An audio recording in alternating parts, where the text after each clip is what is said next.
We are live, baby. And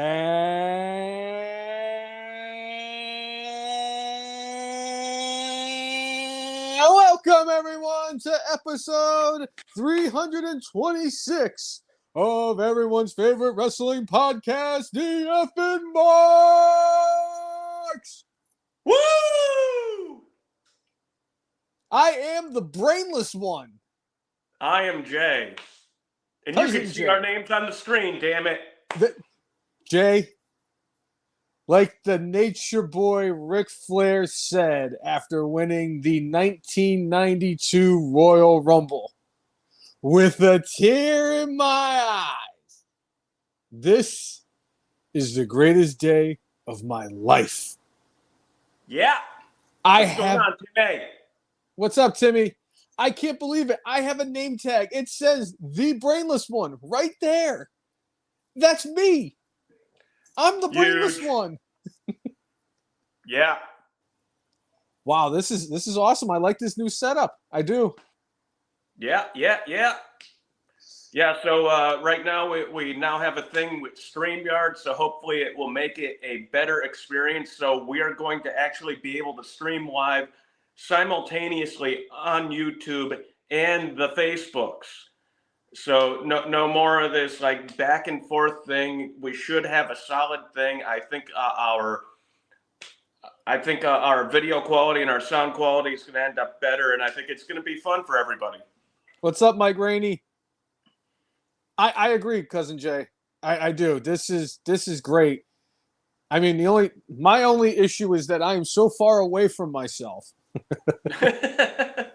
Yeah. But I mean, this is great. I mean, the picture quality is really good. The sound quality is really good. I can actually read comments. I don't remember the last time I was able to read comments on an episode of the podcast. There we go. This guy is very happy. The only thing I would say is just make sure if you're new to the show, make sure you give a like, subscribe, comment, all that sort of stuff. We love talking to people and would love for everybody to join in. This is an interactive show, damn it. Yeah. Yeah. And I'm very happy because I know last week's episode was very somber. And we had, two incredible losses in Terry Funk and Bray Wyatt, respectively, last week. And I said, I really do hope that this week in wrestling, we can get some stuff that can help us clear our minds from what happened last week. And I don't know, Cousin Jay, who I should be thanking for the fact that we have the material we have this week, because the fact that I was in such a somber mood last week, I'm ready to go full brainless one today and just unleash the demon. Before you go completely hellfire and brimstone, I just want to hats off to WWE last Friday for really pulling together a stellar show, a stellar tribute. Still having matches, still doing things to move stories forward, but also paying big respect to Terry Funk and Bray Wyatt.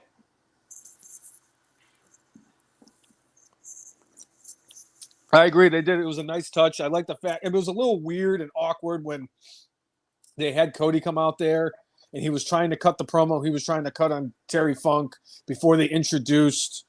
It was the Street Profits versus the Brawling Brutes, I believe it was last week, in the Terry Funk Extreme Rules match or whatever it was.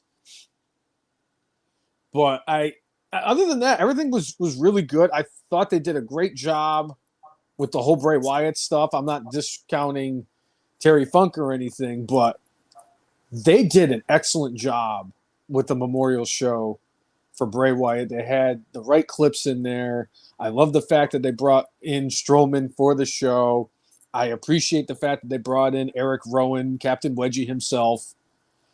All in all, I thought that was a great show.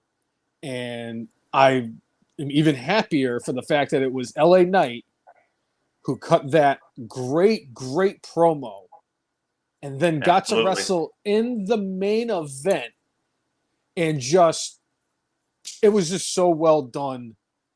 And I'm so glad that the Bucktooth Beaver didn't screw it up as best as he could.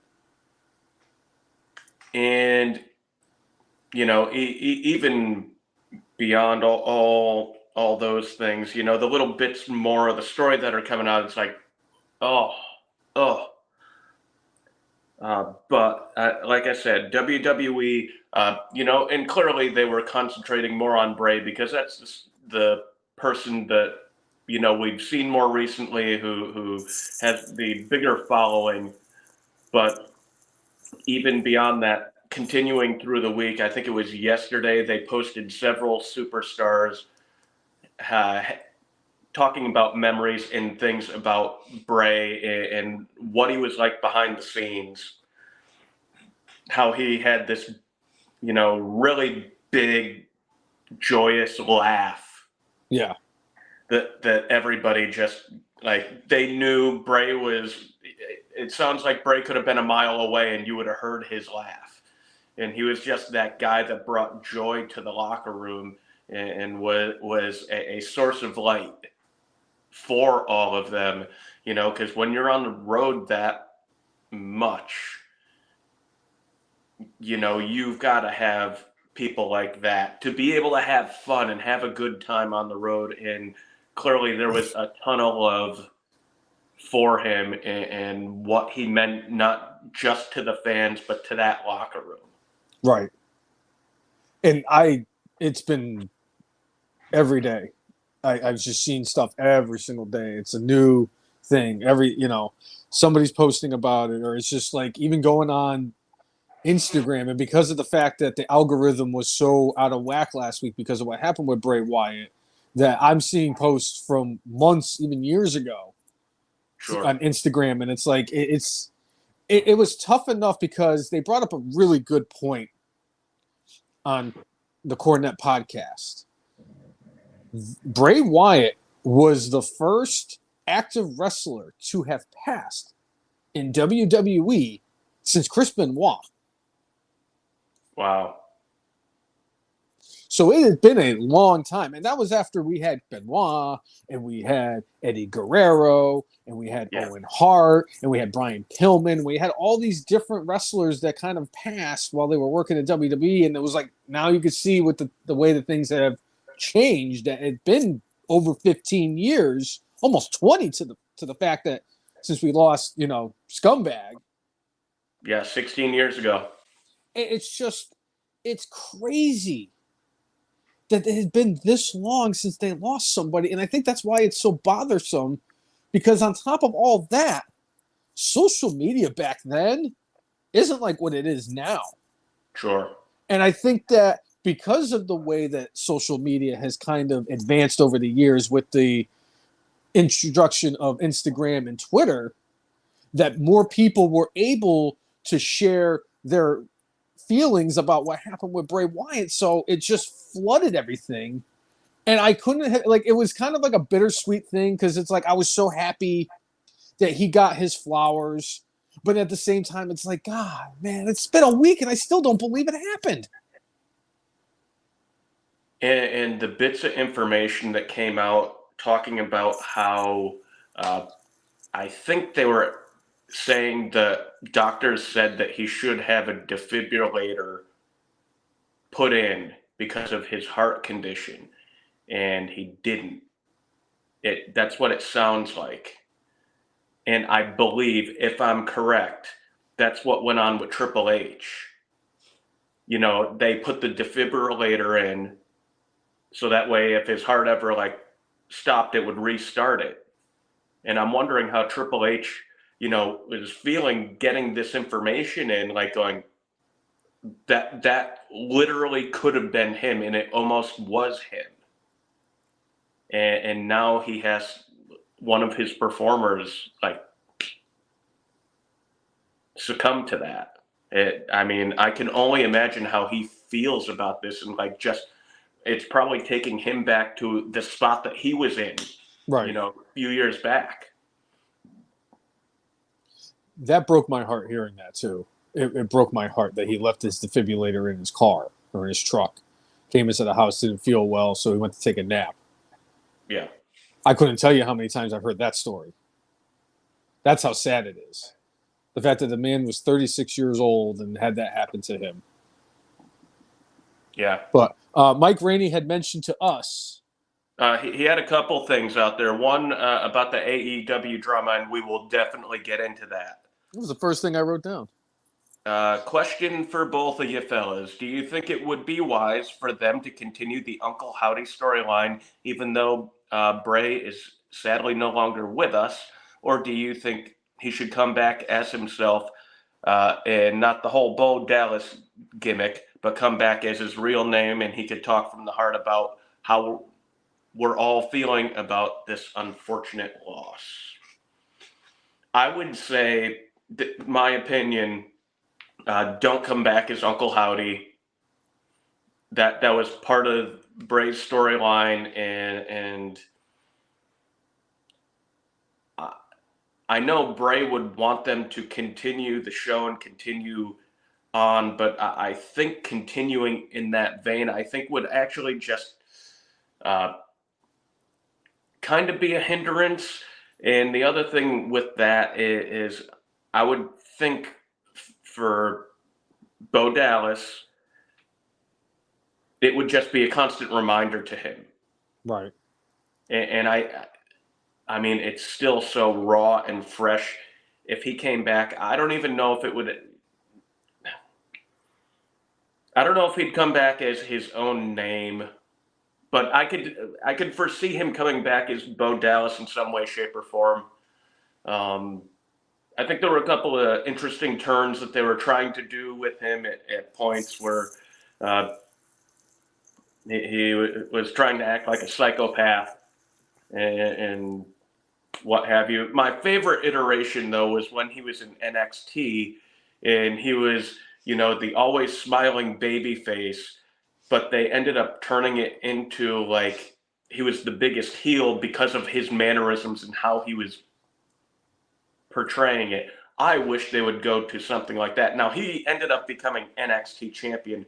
I don't foresee Bo Dallas getting to that level, and I'm wondering if like he was coming back specifically to the company to perform with his brother, and he,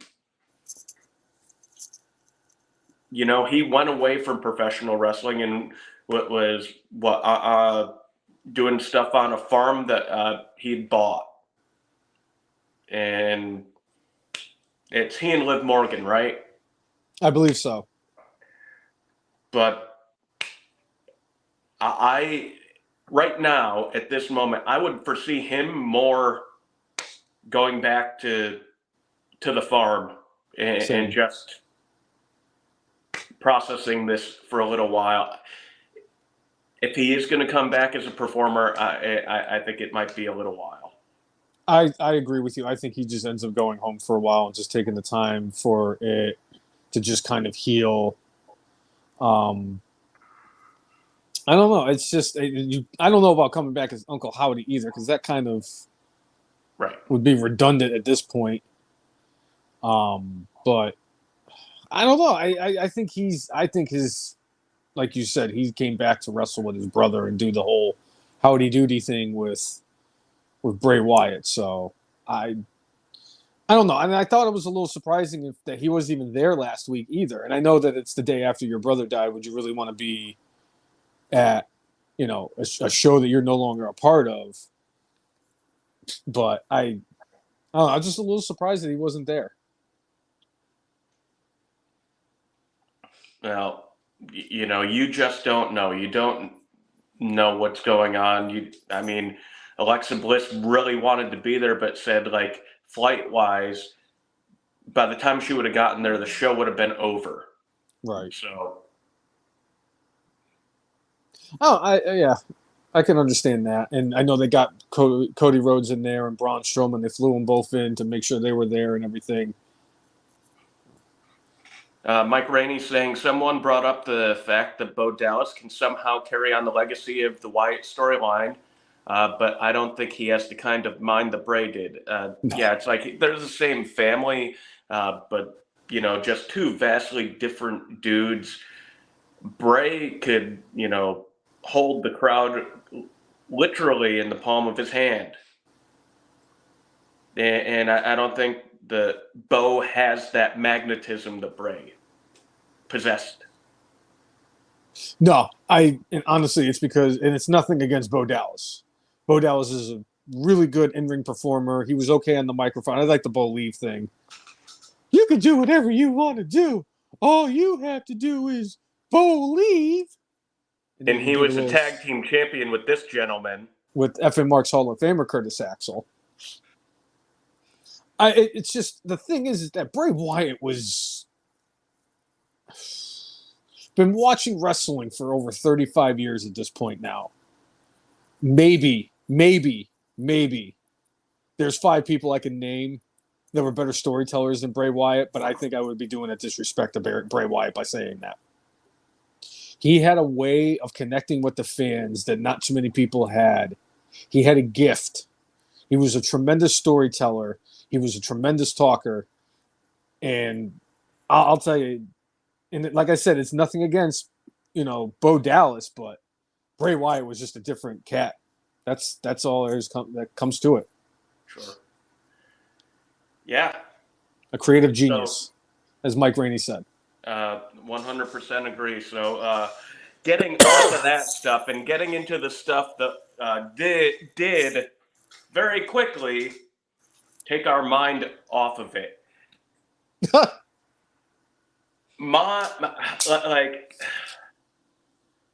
So I've been trying to, on YouTube on Wednesday, do like somewhere around 10 to 15 minute videos, kind of with a couple of things that came up during the week. Specifically this week, it had to do with more backstage drama in AEW. And once again, at a very big show, actually their biggest show of all time, and the largest paying attendance crowd in pro wrestling history, with 81,000 plus at Wembley Stadium. The show didn't even start. I'm just going to throw this out there. I'm going to pitch this right now. We have a show called AEW All Access. Why don't we get to see this stuff?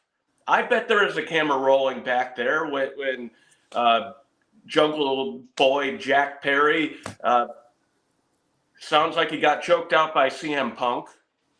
I want to see that. Put it on the interwebs. That way I don't have to hear 20 million different versions of the story and try to make heads out of tails and asses out of feet and like what the hell happened. I'm trying to sit there and crisscross all the different stories I'm hearing, and the only thing I could come up with is Jungle Boy is childish, selfish, arrogant, and immature as all hell. You hit the nail right in the head, Joe. And it sounds like he either got his ass handed to him or like got choked out. But it sounds like Samoa Joe was like somebody who broke up whatever was going on. But in the same breath, I was one of the most ardent people about like, don't bring CM Punk back. It's going to end up bad. Something's going to happen at some point. And here we are.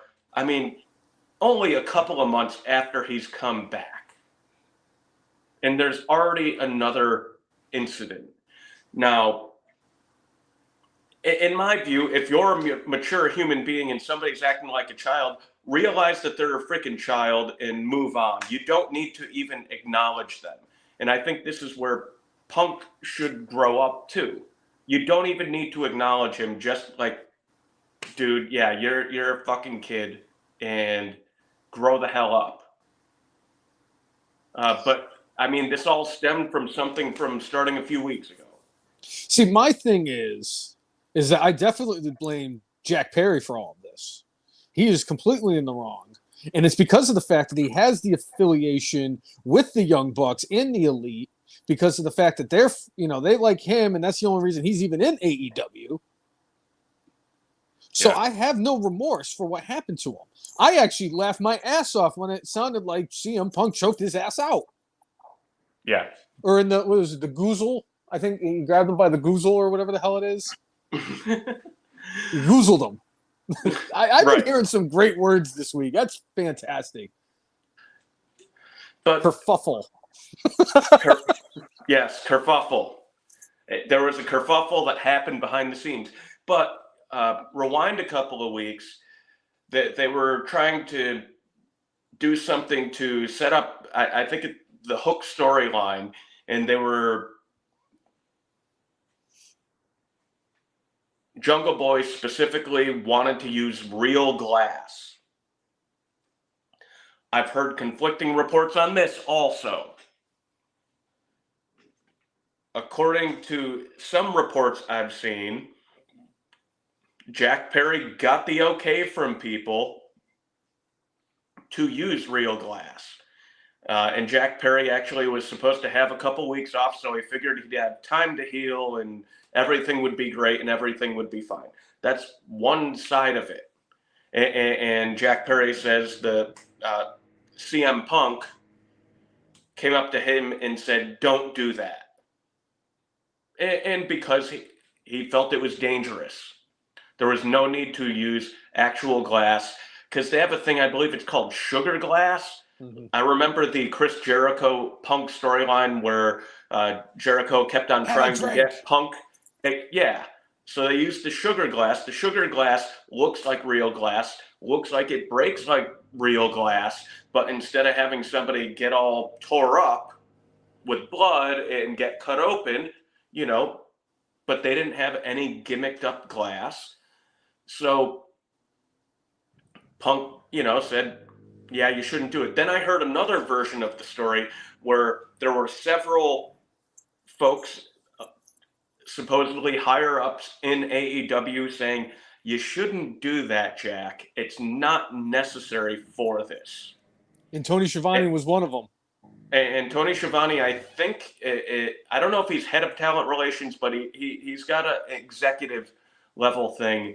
And it sounded like everybody was just kind of saying, yeah, you shouldn't do that. Nobody was like stamping the foot down. So they went to Punk to have Punk kind of put the foot down and say, yeah, don't do that. Being the biggest star in the locker room, having, hopefully the respect of people, but clearly not a Jack Perry, at least not enough. Jack Perry and anybody else associated with Twinkle Toes and the Hardley Boys. So and honestly, the comments are dead on here. Tony Khan needs to do what he needs to do. Tony Khan, both Chris Brown and Mike Rainey mentioned that Tony Khan needs to grow a sack of nuts and do something about this. And this has been my problem with AEW since its inception. I said, if they treated it like an alternative, it would be better and all that stuff, fine. My biggest thing is they need somebody in there that needs to just kind of put his foot down and say, I'm the fucking boss and you guys need to listen to me. And I knew that was going to be an issue for Tony Khan if he was going to keep going on and doing these press conferences and video appearances and whatever else he was doing with all the wrestlers, and he's hugging Cesaro and he's hugging Ruby Soho and he's hugging everybody because that's all he wants to be. He's the hugger. He's not the boss. Right. He's basically a wrestling fan who has with a couple of buddies who's in his basement, and he's got daddy's money, and he's fantasy booking with a bunch of bullshit and some coke. And it's like, this is not what we were looking for with AEW. I could sit here and bash all the booking here and there, but the fact of the matter is that the man is too much of a bitch to do anything to stop these wrestlers from doing this shit. It is not a good look. It really is not a good look for AEW if their boss, their CEO, their general manager, their head booker, and basically the Jerry Jones of professional wrestling is going out there and he's not handling the situation. It's been a week, almost a week, since All In last week.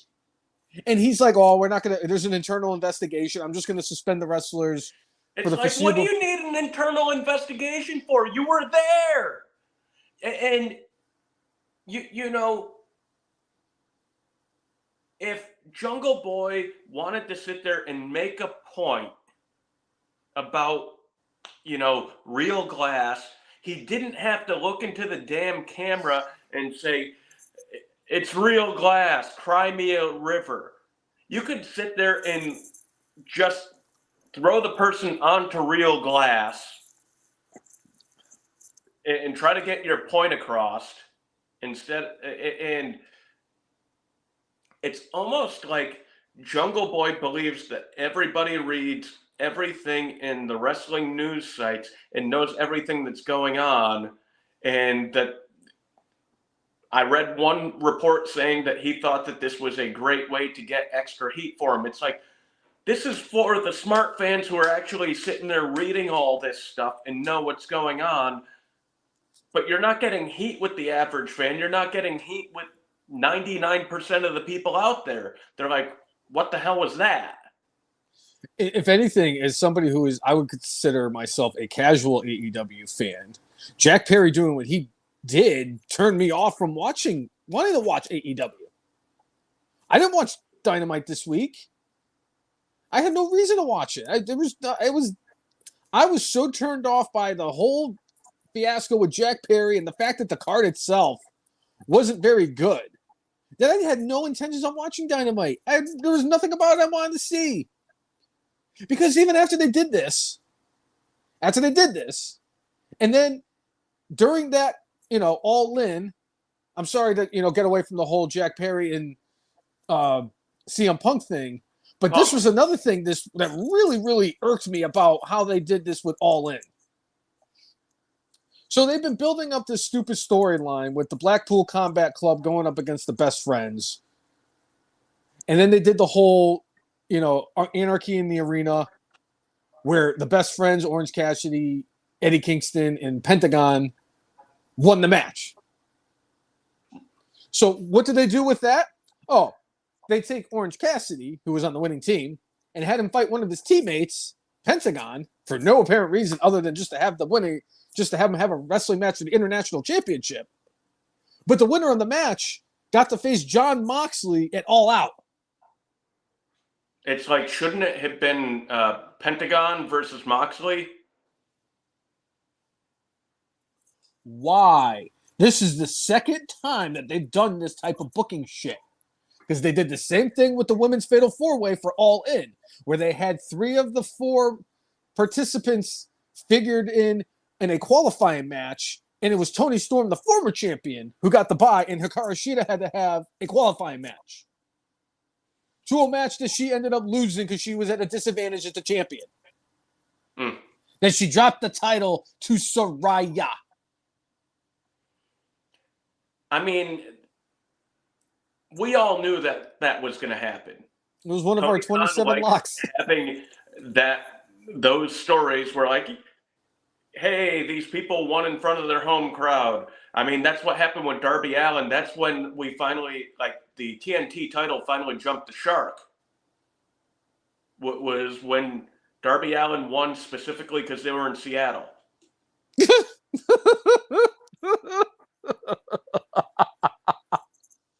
Oh, not even a half an hour in, Jay, we had our first Herb Abrams reference.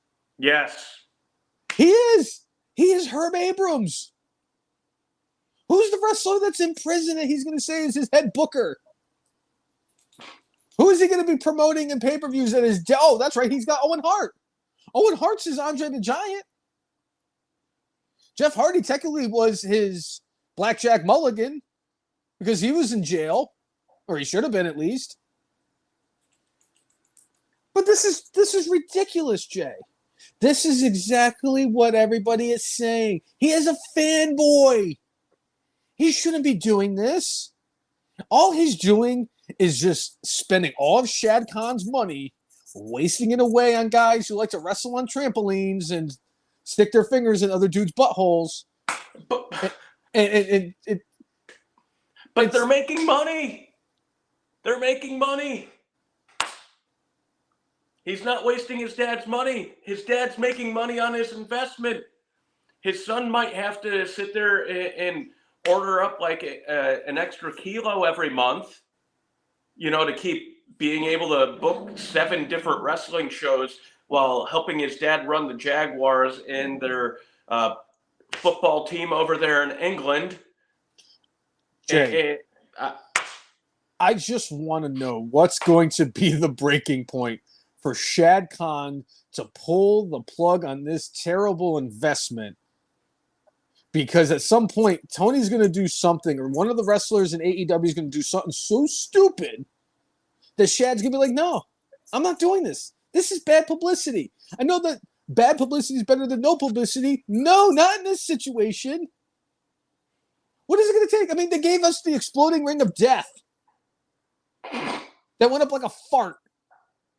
I mean, come on. The skewers, Jay? Did they have to do the skewers spot really, was that really necessary? The fact that he was like lifting up the top of his like skin on the top of his skull? I mean, was that really necessary? So I just want to rewind just a little bit. So after all this stuff happens with CM Punk and Jack Perry, Punk and Samoa Joe had the first match of the night. I think all in all, they had a good, hard-hitting match. I did. I think it ended abruptly, but I just need to point this out. Last week, we were talking about the Hulkster and how he never actually wrestled in Wembley Stadium. But during that CM Punk Samoa Joe match, the Hulkster showed up, brother. Not only did we get a leg drop from CM Punk onto Samoa Joe, where he Samoa Joe kicked out at 1, but we also got Samoa Joe hulking up. Like, I'm sure internally they were like laughing their asses off in the ring about the fact, like, I can't believe Hogan said that he like maybe Hogan, through his superpowers that he has through Scientology, was able to see into the future. And maybe there were some Make-A-Wish kids that were supposed to be in that sectioned off area at All In that were not there. And, maybe he is about to record that album with Jimmy Hart that's going to go on the Billboard charts for like 8 weeks, and all that money is going to go to that family. I just want to know, why does he get a drag? When I saw that, like, we're the effing marks, and I marked out for that. Like, as much as I am not a fan of CM Punk and the things he does behind the scenes, he is a great performer in the ring, and I love that. I just want to know, why does Hulk Hogan got to drag poor Jimmy Hart into all of this? Why does he got to pull him into all of this? And there's no way in hell that Michael Jackson was doing Make-A-Wish. Okay? Michael Jackson would have sent Bubbles. Bubbles, was Bubbles a chimpanzee?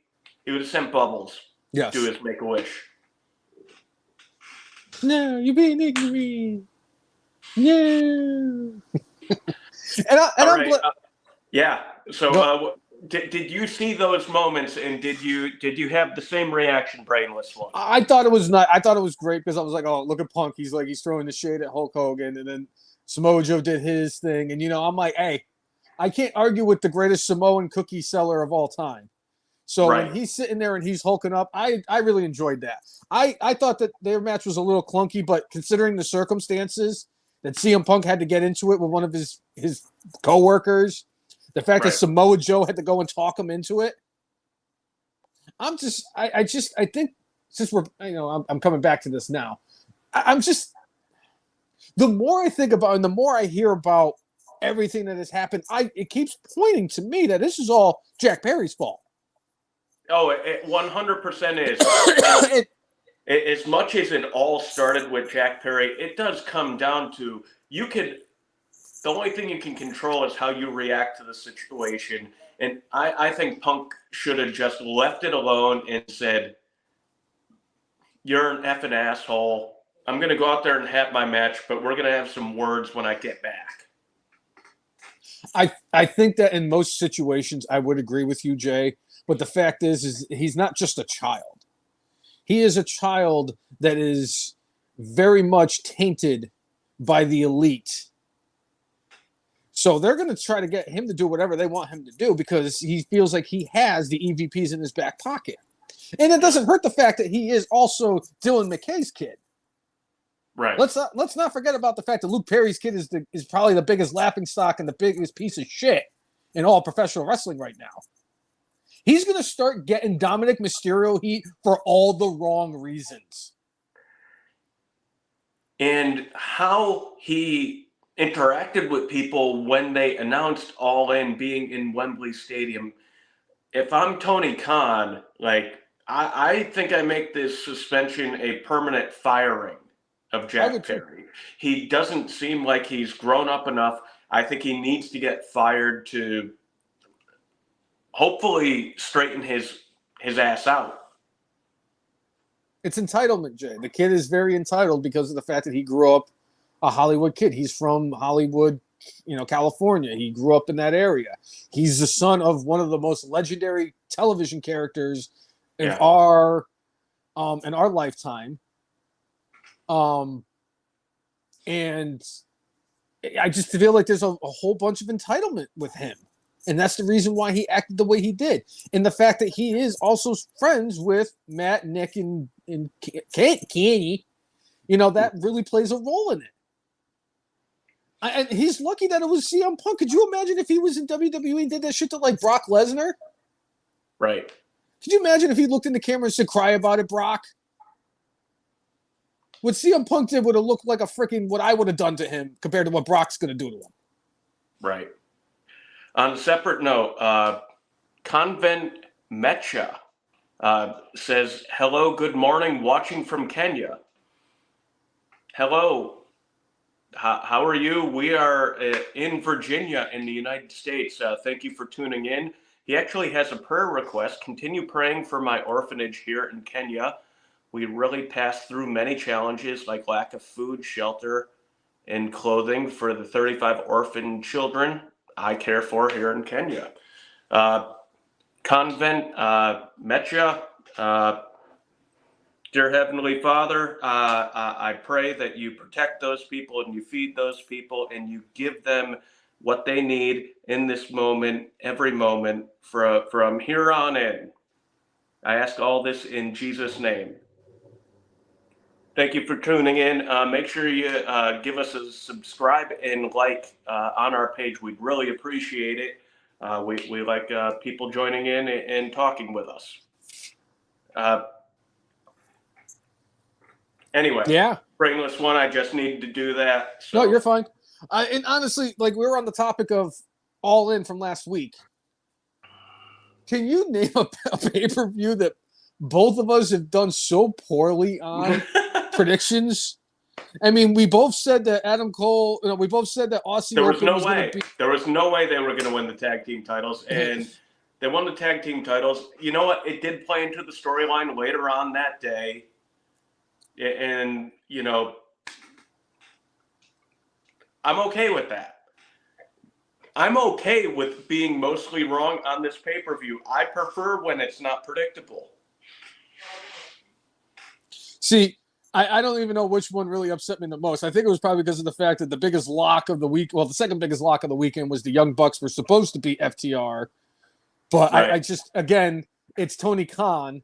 If I took that into consideration, that we're talking about Tony Khan here and not like Vince McMahon, because if Vince McMahon was booking AEW All In, yeah, I think Cole and MJF still would have won the tag team titles, but the Young Bucks were definitely beating FTR. Saraya would not have won the title if it was Vince booking because she was in her home turf, and that just means no, you don't win. Yeah, Britt Baker, because he would have gotten confused and said, "Isn't Tony Storm also from England?" Even though she's from like New Zealand. Australia or New Zealand. She's from like New Zealand, and she's like half Austrian and half English or something shit like that. Yeah. Quarter Italian. Yeah, he'd be like, "Yeah, she's from England too, pal." Well, she was part of NXT UK, so that makes her English, pal. 100%. That's how Vince thinks.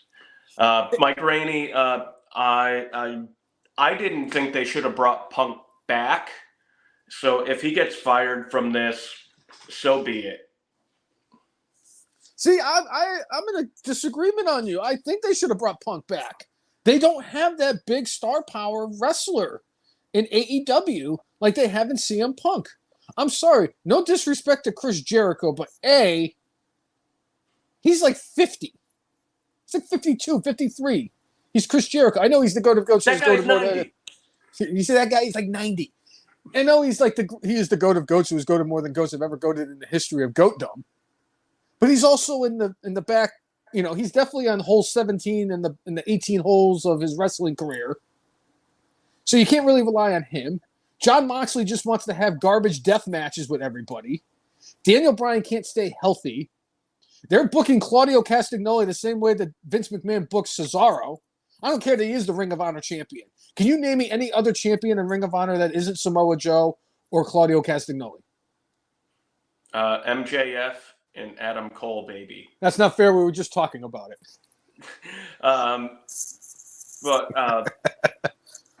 Yeah. But that's the problem. They realized that Kenny Omega was not as big of a deal as he thought he was, and as much as Dave Meltzer thought. They didn't have that star power. They brought in Chris Jericho because they knew that he was going to bring in the casual fans from WWE because it's Chris Jericho. Things didn't start taking off for AEW until John Moxley showed up at the first Double or Nothing in 2019. And what has he done? He's just gone out there and done just as stupid things to embarrass the wrestling industry, just like Kenny Omega. They didn't. I would disagree with you. Like he has not wrestled a blow-up doll. He was in the ring with Kenny Omega when the ring blew up. I'll grant you that. And I think being with Vince helped rein him in from his clearly what his tendencies of what he wants to do, which I don't. It speaks to a portion of the audience, but I don't think it speaks to a large portion of the audience out there. You know, as far as big stars and as far as all that, you know, as of a couple of weeks ago, Collision for the most part is getting around 500,000 people to tune in. And the downward slope certainly started happening with SummerSlam when SummerSlam was the same day the Collision was. And then like the week after that there were, I think there were preseason football games on and other things that were causing the ratings to go down a bit.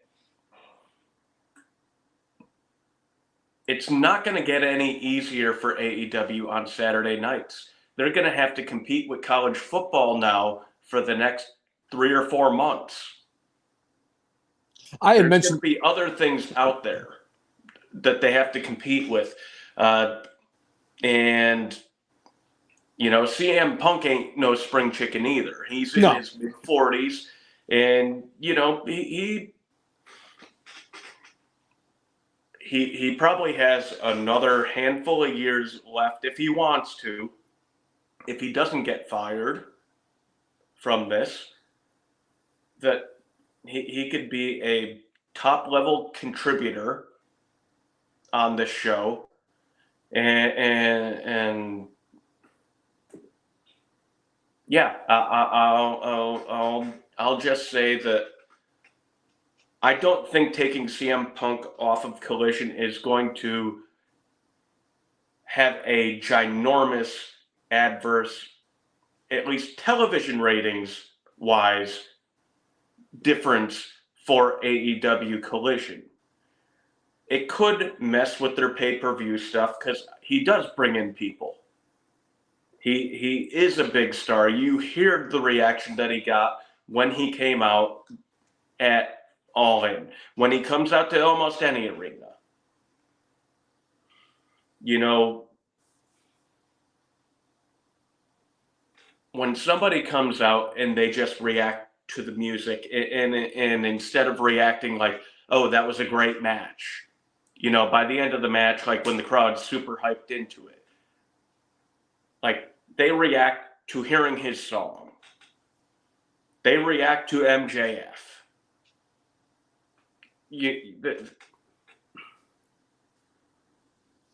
Hold on, let me add that to the card.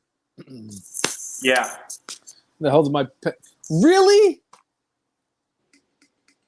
And Chris Brown, AEW lacks any kind of a coping mechanism. Not even just a coping mechanism to deal with alternative programming. They just lack a coping mechanism. Because Tony Khan don't know what the hell he's doing. I have my theories about Tony Khan, and it's not because of cocaine. So as far as alternative programming goes, so tomorrow night we got WWE Payback, and that once again is going to be going against AEW Collision. And Tony Khan has done something that I think, at least for the crowd in Chicago tomorrow, is going to be exciting. Dennis the Worm Rodman is going to be in the house at AEW Collision in Chicago tomorrow.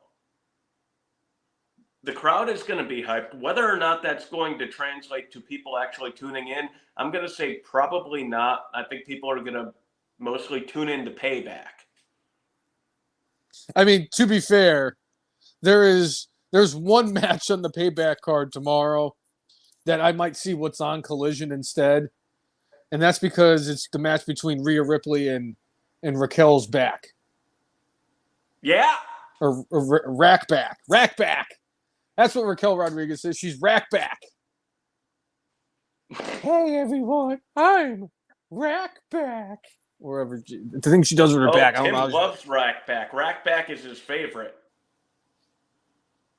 And honestly, like, I'm looking at the cards too. And now, does anybody know if Steamboat versus Starks is going to be during All In or All Out or All In or All Over or whatever the hell it's called? Or is it going to be on Collision tomorrow? Fuck back folks.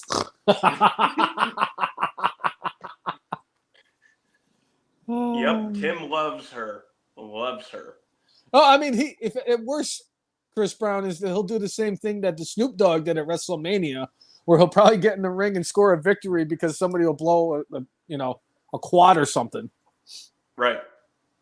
Hey, you know what? Dennis Rodman could technically be a WWE Hall of Famer because in my book, he's over the Coco Beware line. I think so. He was part of. I think even Karl Malone is pretty close to that. I won't go that far. Karl Malone should be like Chris Benoit, never in the WWE Hall of Fame. Okay. The things that he has done in the past, I can forgive Dennis Rodman. Karl Malone, not so much. Okay. But anyway, these past couple of weeks definitely make me feel like the days of, like, what was it, like 5 years ago, 6 years ago, what the brand split and they had a pay-per-view every 2.5 weeks. Oh yeah. Where we had to where we did the preview prediction show and then the post show, only to do the post show was also the preview show for the next show. Last week we had the all-in prediction show. Now we're doing the post show into the pre-show of the other pre-show. And then we got predictions for another show. Yeah. Oh, goodness gracious. And one thing I did want to mention to AEW is congratulations on the 81,035 record attendance that you set at the Wembley Stadium for All In. Kudos to you. It was so impressive that you hit that number that I believe it was Nebraska Nebraska volleyball this week on Wednesday set a new record attendance of 92,000 for a women's volleyball game. Suck on that, Tony Khan. To be fair, for a paid wrestling event, they have surpassed everybody, including WrestleMania 3 and WrestleMania 32. Adam Cage. And clearly, so that they surpassed what was the name of the event that they had in North Korea? That was not paid attendance. That was forced attendance of 300,000, brother. Hulk Hogan was in the main event against Macho Man Randy Savage. No, it actually was Hulk Hogan against Bruno Sammartino in the main event, and they were wrestling for the WWF title, and Hogan came out on top and ended up actually taking out the entire North Korean army on his way out of the country, and he actually was able to commandeer a U.S. aircraft carrier off the coast of North Korea and sail everybody back to safety on top of the largest arms of the world. He just went like this all the way back across the international date line, and it made him that was how he got over 400 days wrestling in a year. And it's funny you mentioned that, because just remember what my list for this week's top 10 is. Yeah. It is the top 10 new lies that Hulk Hogan will probably come up with in the foreseeable future. I don't even know. I'm usually better at the actual list than titling them. So, but yeah, it's future Hulk Hogan lies is the top 10 list when we get to that point. But all right. Honestly, I wanted to just get a few things that I wanted to mention from All In. And honestly, Jay, I agree with you with what you said earlier.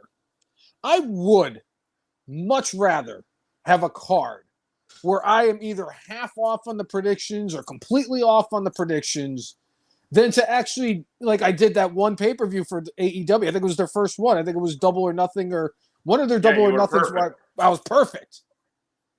I mean, yes, it makes me feel good, and I pat myself in the back and give myself an attaboy when I have a perfect card. But honestly, I would rather have like what we had last week, because I was looking at it and I'm like, holy crap. I'm like, we were bad. I'm like, it made no sense for Eddie Kingston, Orange Cassidy, the Best Friends, and Pentagon to win that match. They haven't been showcased other than Orange Cassidy that much over the last few months. Right. I mean, Eddie Kingston was over in Japan being the strong, open-minded champion or whatever it was, and wrestled in the G1 Climax. But, like, I mean, what have the Best Friends been doing? They haven't been doing anything. The Blackpool Combat Club just finished off the last freaking rivalry they just had. They had that blow off there, and now they're done with that, and they go to the Best Friends and Orange Cassidy? Was the Dark Order, like, they were trying to spread the twinkle. But it's like... They got the rub from Twinkle Toes, and so they spread the twinkle. So I didn't get that booking. I'm happy. I'm happy because right now, tell me somebody else in professional wrestling, in my eyes, that should be Wrestler of the Year over Orange Cassidy.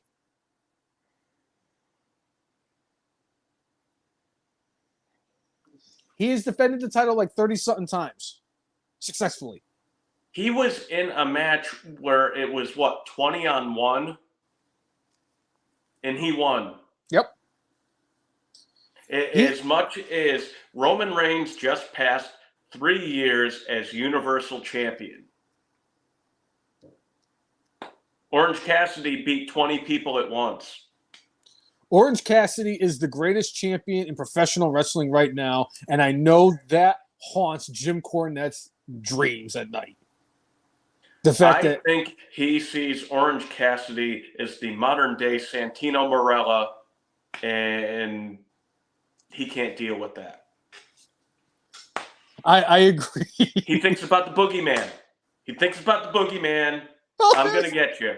There was the thing from last week. Koki snorts. Oh, the words that have come up on this podcast are incredible.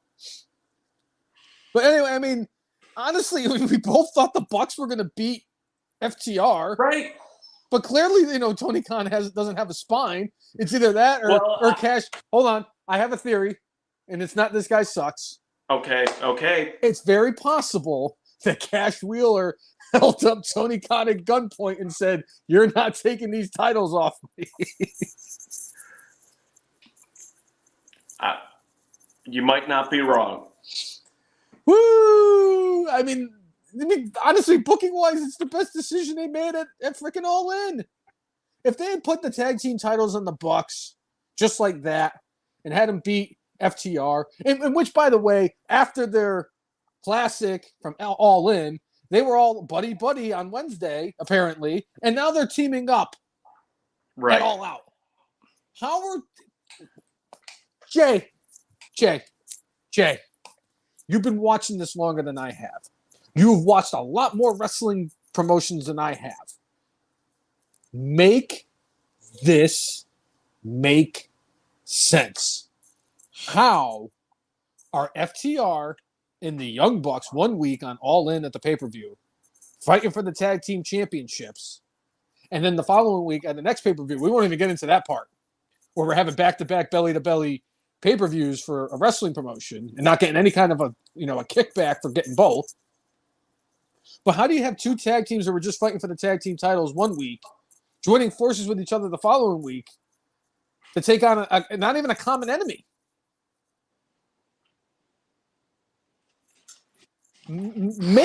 Okay. All right. You're fair. Okay. So clearly, would you like a little whiskey, ma'am? So clearly, certainly not. So clearly, Tony Khan's favorite football player was Lawrence Taylor, just like me. Yes. Except I've never done coke in my life and never intend to either.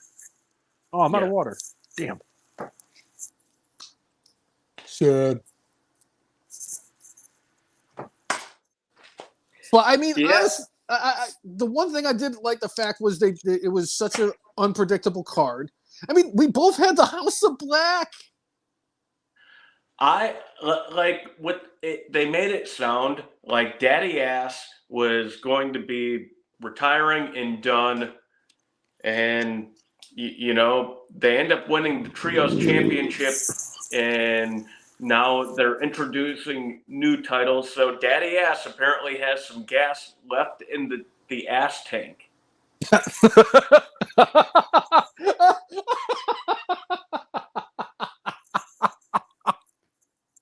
Oh, that was good, Jay. I like that. Oh, I'm writing that down. Ass tank. That's gold. Oh shit. Speaking of gold, the Young Cucks turning on FTR, and they're joining Bullet Club Gold. That's my prediction. That's what Mike Rainey says. I could care less what they do with the Young Bucks. If they don't future endeavor the Young Bucks, I could care less. That's the only time I'm ever going to care about what happens with the Young Bucks is if they get future endeavor to retire or somebody drops them on their head. It sounds like that's 4 years down the line. But I love the Bullet Club Gold. I think they're doing a great job with the Ass Boys, too. And I would like to say there was one thing about Wednesday that if I had known that they were going to do it, and I probably should have been on Twitter more, but, I was out dashing doors and everything. I enjoyed them bringing out the new championships the way they did for the Trios titles. Yeah. I thought that was a nice touch. And honest to goodness, I really don't like AEW. There's a lot about AEW I don't like. The Acclaim's not the problem for me. Right. I enjoy them. I think that this whole thing with them and Billy Gunn has been fantastic. I can't say a bad thing about the Acclaim because when I first saw them, I didn't like them. I thought Max Caster was a Yeah. punk. But now I love these guys. They're Yeah. one of my favorite acts in AEW. So I enjoyed what they did. I thought that was a nice touch. And I'm actually happy for them for winning the trios titles, considering where they were and what they've come from. They have now been tag team champions, now trios champions. Yeah. Maybe they'll have a quad championship, and then eventually, I hope they bypass the TNT title because we all know that. I mean, right now that thing's at the bottom of a porta toilet. The Dino Man is swimming in. See, Mike Grady, I disagree. I kind of like what they did with the trios titles because it was a little bit different. And honestly, it's not as ugly as the North American Championship or the old 24/7 title. Hey, the North American Championship is more significant than the U.S. title, and I heard that from Dom Mysterio. Somebody said that Dom Mysterio is the greatest North American champion of all time. I wanted to puke. And it's not because of the fact that it's Dom Mysterio. It's because of the fact that Adam Cole, baby, is the first ever North American champion. And Wes Lee, man, that run he had with the North American title was incredible. And he put out match after match, and he defended that title against everybody. No disrespect to Dom, man. What Wes Lee was probably the greatest North American champion, or the greatest champion of the ugliest championship in the history of professional wrestling. But I do love that Dom Mysterio pointed out, yeah, my dad's trying to win the U.S. title to overshadow me, but guess what? The United States is within North America, and I'm the champion of Canada, the United States, and Mexico. I'm better than my dad. I was like, you go, Dom. You are such a douche, and you keep working that. That means we need heel Kevin Owens to come back. I mean, we need heel Captain Cupcake regardless. But we need him to do like what they did with Lance Storm when Lance Storm won the United States Championship and turned it into the Canadian Championship. That's what I need Captain Cupcake to do. While he's shoveling cupcakes in his mouth, he needs to come out with the Canadian Championship that replaces the United States Championship. I have to circle back to something. I don't remember which announcer it was. It could have been Excalibur, but it also might have been Nigel McGuinness. That's right. I believe Samoa Joe's announced weight going into the ring was like 282 pounds. Whatever announcer it was mentioned, about 7 or 8 minutes into the match that Samoa Joe was a 300-plus pounder. I want to say that it should have been Nigel who said this, because we all know Nigel knows what people weigh. Bro. I mean, Cassius Ohno gained 70-plus pounds in one match. Samoa Joe apparently gained 20-plus pounds in this match alone. To be fair, I don't know if he ate like 10 boxes of Samoas. Is that why he is the greatest Samoa Girl Scout cookie seller of all time? Is he just selling it to himself? Wrong. He made all of his money from his Samoans because he was selling them to Cassius Ohno. Jeez, Jay, how do you not know this? You know what? I should know better. I should know better. Because I am convinced that when Samoa Joe was going into the NXT, at Full Sail University, and he was bringing in his cookies, clearly he had to do it from the back because if you go through the parking lot, he was going to get jumped and lose all his cookies. Because the NXT Performance Center parking lot is the most dangerous place on planet Earth. The second most dangerous place is the Link. This is a rumor I heard that he was being protected by Neville and his family. Oh, so he had all of the Keebler elves. That's interesting. Everyone from the hollowed out tree. The hollowed out tree was empty. If somebody decided to attack the hollowed out tree, it would have been taken. But you got to figure that he made a killing. It was like when he brought in the cookies and was negotiating with Cassius Ohno.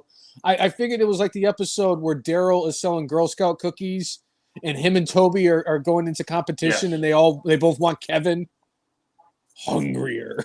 Yep. How many boxes do you want, How many boxes you want, Cassius? 10. Hungrier. 20. Hungrier. We're talking all right. triple digits. Total off the wall topic from Mike Rainey. I've officially made it on Twitter. Cryback has blocked me. I don't even remember having any interactions with him on there. That's how I felt when I found out Jerry Lawler freaking blocked me. On that note, Jerry Lawler made a surprise appearance at Monday Night Raw this week, and I'm glad that the King is now healthy enough to actually make an appearance. Happy to see and hear about that. So there's that. And King, if you're watching, you didn't need to block the brainless one. Why? He doesn't block me anymore. Remember, I had my other account get ruined by Lauren Boebert, who thought she was Stan Lane. I think it was Stan Lane's daughter, or Dennis Condry's. And then they found out she was a liar, and then I called her, some unmentionable things that my mother wouldn't be so proud of if she knew I did. And then she got my account in trouble, and then I lost it, and then I had to come up with a new brainless one. All right, Chris Brown. Owens blocked me 4+ years ago for using the hashtag Fat Owens Fat. Yeah. Actually, it was Law that ended up kissing Brett's foot, if I remember correctly. Because they did that build-up for that stupid Kiss My Foot match. Right. And then he wait. Was that King of the Ring, right? Was that actually the same King of the Ring? Was that King of the Ring like 90, 93 or 94? I mean, heck, it could have been the same King of the Ring that Stone Cold Steve Austin started. It wasn't the one that Owen won, because Owen won the one where Roddy Piper fought Jerry Lawler. Okay. It's such a terrible freaking main event where Owen Hart won the King of the Ring, and then the main event was Jerry Lawler versus Roddy Piper. It was just as bad as watching Roddy Piper be the referee for Backlund and Bret Hart at WrestleMania 11. Yeah. And this is also the time where I get to mention that Captain Cupcake blocked Jay and I about 7 years ago at this point. Because I said it looked like somebody was stealing his cupcakes and he got all butthurt. Right. All right. So you did what did you say? You said something to remind me of WrestleMania, but for which WrestleMania? Just any WrestleMania? It was any WrestleMania? Anyway, so RVD actually made a comment this week saying that he believes he may not get invited to WrestleMania 40, even though he's part of the quote-unquote champions package for people who are showing up for the event in next April. And he believes that this is 100% connected to showing up in AEW, even though he got permission. What do you have to say about that, Brainless One? He's the whole effing show, Jay. He could do whatever he wants. Although I was hoping that my lasting memory of Rob Van Dam until the next time I saw him was going to be of him reading the draft card upside down at the WWE draft. So for me, even though he is not like a contracted performer for WWE, the fact that he reached out to WWE before he made his appearances on AEW and said, hey, is it cool if I do this? If they tell him it's cool if he does this, and then they shut him down from being at WrestleMania, that's a bunch of bullshit. That ain't cool with me. Like, right. you sit there and reach out to them to try to be professional, to try to like, hey, this what I'm planning on doing. Is this okay? And you tell them it's okay, but it really isn't okay. And then, you know, he gets the feeling that he's going to be not allowed to show up in like the city where he built his name. See, Now it's possible that he was talking about this while after taking some purple haze, so maybe he was a little bit paranoid and not in his right mind. I don't know. I think it would be Vince McMahon level petty if RVD doesn't show up at WrestleMania in Philadelphia in some way, shape, or form, even if it's just for fan access. they just better make sure they don't dress up Mick Foley as Santa Claus. Otherwise, I'm going to have to take out some Eagle fans.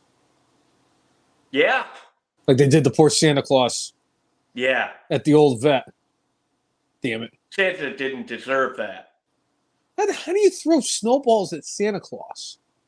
Only if it's Bill Goldberg's Santa from Santa's Sleigh. Even Balls Mahoney, when he was Santa Claus, wasn't even as bad to get snowballs thrown at him. I mean, that's some low-life shit to throw snowballs at Santa Claus. Yeah. Thank you, Timmy. He is absolutely right. Fuck Eagles fans.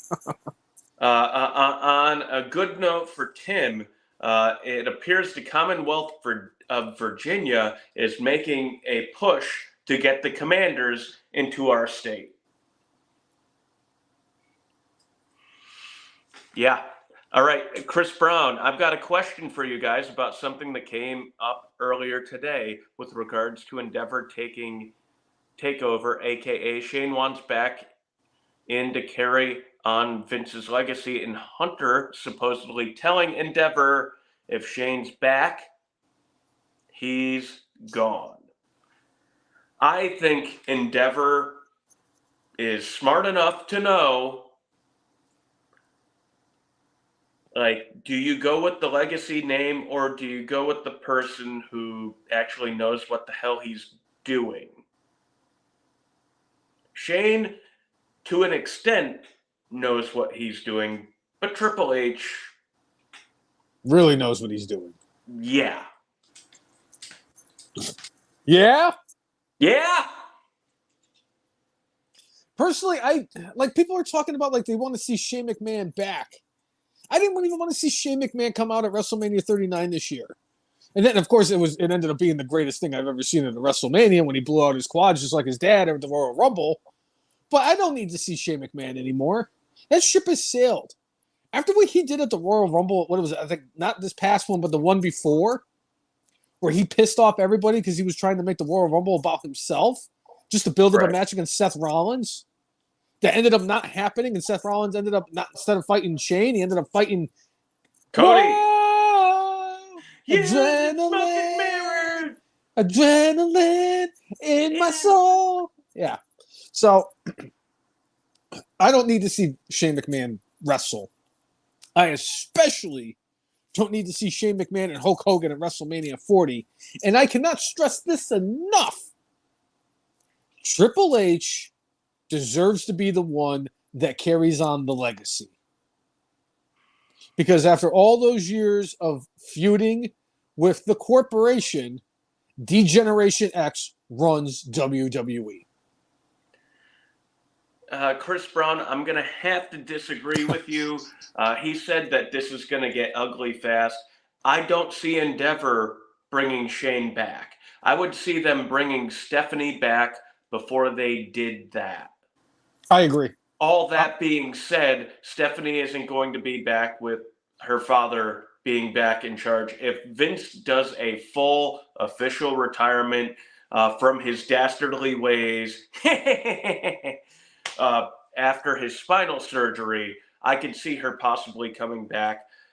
But I don't see Shane coming back in any big way. I think they might have him come back as a performer, but there's no reason outside of him having the McMahon name to bring Shane McMahon back because it's just been a complete disaster the last couple times he's been back, and just kind of not necessary to keep doing that. Can we talk about something that Chris Brown just said? That's what we're getting with Cena's return, brainless one. Word is we're getting Cena versus Cody at the India show. You know he's coming back tonight. Everybody's been making the big deal about it. Then he takes off next week. Then he returns. He's back for 7 straight weeks. And after that embarrassing, and I mean embarrassing display between him and Austin Theory at WrestleMania 39, which in my mind was the Mona Lisa Saperstein of WrestleMania matches. The worst! That was the worst WrestleMania match I've ever seen. The worst. It was even worse than Little Beaver and King Kong Bundy. It was worse than Jericho and Fandango. No. Wrong. It's fun. Done. Go. You could take most matches from WrestleMania 27. You could take most matches from WrestleMania 11. And most matches from WrestleMania 35. And they're worse than that match. Excuse me. There was no terrible matches at WrestleMania 11. It was just lackluster and underperforming, and it was because of the fact that they thought it was a great idea to push Kevin Nash as the biggest face and the biggest champion of WWE to the point where he was such an over as a champion that he was not in the main event and got bumped for Lawrence fucking Taylor, who is a football player for this team right here, the New York Giants. Which I didn't care because at the time, 11 or 12-year-old brainless one was just over the moon with the fact that he was going to be at WrestleMania and his favorite football player of all time was in the main event. So I could care less that Kevin Nash wasn't in it. But the fact is that it was not wrestling-wise, other than Bob Backlund and Bret Hart, because Roddy Piper ruined the shit out of that one. That was not a terrible WrestleMania. Booking-wise, it was. Talent-wise, it was. But quality of match-wise, no. And you did get Jenny McCarthy and Pamela Anderson. And Salt and Pepper. I think Chris Brown hit the nail on the head there. Nothing as bad as Lawler versus Cole. Honest to goodness, here's the thing. When it was Lawler versus Cole, you knew what you were getting from that match, 12 years ago? Or whatever it was, 12, 15, 14, whatever it was years ago. You knew it was going to be a dumpster fire because Jerry Lawler, bless his soul, was got to be in his late 50s, early 60s in that match. And Michael Cole is not a wrestler. He's not a wrestler. He's not an athlete. He has no athletic ability. I have just come to the realization now that he is the voice of WWE for the last 20-some-odd years, and he deserves the flowers he's gotten for what he had to deal with Vince McMahon constantly screaming in his ear. But the fact of the matter is I had 0 to no expectations in that match. So the fact that it delivered what it delivered didn't make it that bad. It was bad, but it wasn't that bad. The fact is that Super Cena was shoved down everybody's throats the way he was, especially at WrestleMania. And then he comes out there and has a awful clunker of a match against Austin Theory. It was awful. All right. What about if you compared that to Hulk Hogan versus Yokozuna? WrestleMania 9. Okay. We're not going to talk about the abortion of WrestleManias and WrestleMania 9, okay? Come on. Giant Gonzalez versus The Undertaker is a classic. Jay, other than Tatanka and Shawn Michaels in the opening match, everything about WrestleMania 9 was awful. Let me rephrase that. Other than Shawn Michaels and Tatanka in the opening match and Bobby Heenan riding in on, I believe, a camel on his way. Camel backwards. It was also the debut of JR. Yes, it was. It was JR's debut at WrestleMania. And I think Macho Man Randy Savage rode in on an elephant, if I'm not mistaken. He may have, and he also referred to it as chloroform. It smells like chloroform. Timmy, no. WrestleMania 9. They gotta stop with the disrespect for Class 13. Class 13 is on its own level. Z-Man and primetime Brian Lee, we have not seen a moment like that in WrestleMania. But in Class 13 had at least two good wrestling matches between the opening match with the Wide-Eyed Southern Boys and the Fabulous Freebirds, and then the main event with Butch Reed and Ric Flair. Whereas WrestleMania 9 had Tatanka and Shawn Michaels. Yes, and we also Deontay versus The Undertaker. And we got Doink versus Crush. And we got Hulk Hogan and Brutus B. And there you go. First Money Inc. We talk about how the stupid booking decisions that WWE has come up with, and it's like, why would they come up with these stupid ideas? Oh, well, 30 years ago, they decided to have Hulk Hogan, who got his ass kicked somehow, some way before WrestleMania because he had a black eye, teamed up with Brutus Beefcake to take on Money Inc. for the tag team titles. They lost.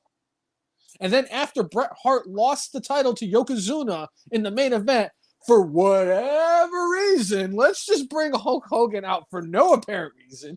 If they had done that, after him, brother. It'd be like it's to compare it.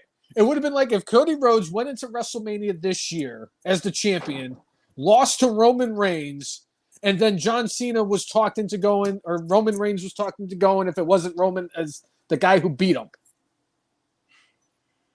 It just doesn't make any sense. WrestleMania 9 is by far the worst WrestleMania of all time.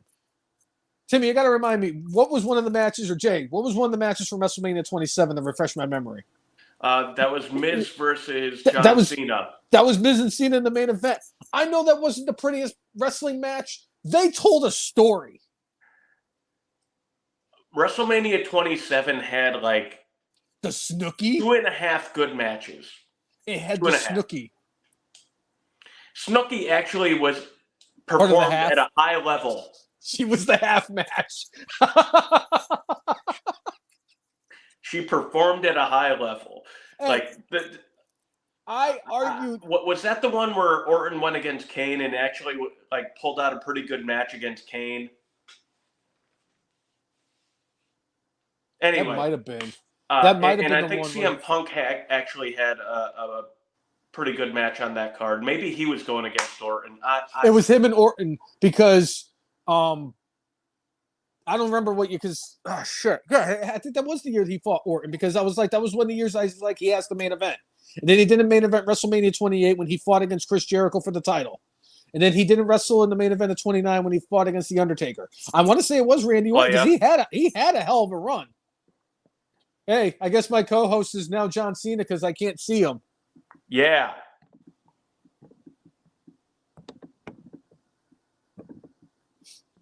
But I could sit here and I could talk about and honestly Snooki was kind of like what I said in regards to Cole and Lawler was the fact that my expectations were low for the Snooki showing up and wrestling at WrestleMania, but the fact that she exceeded my expectations.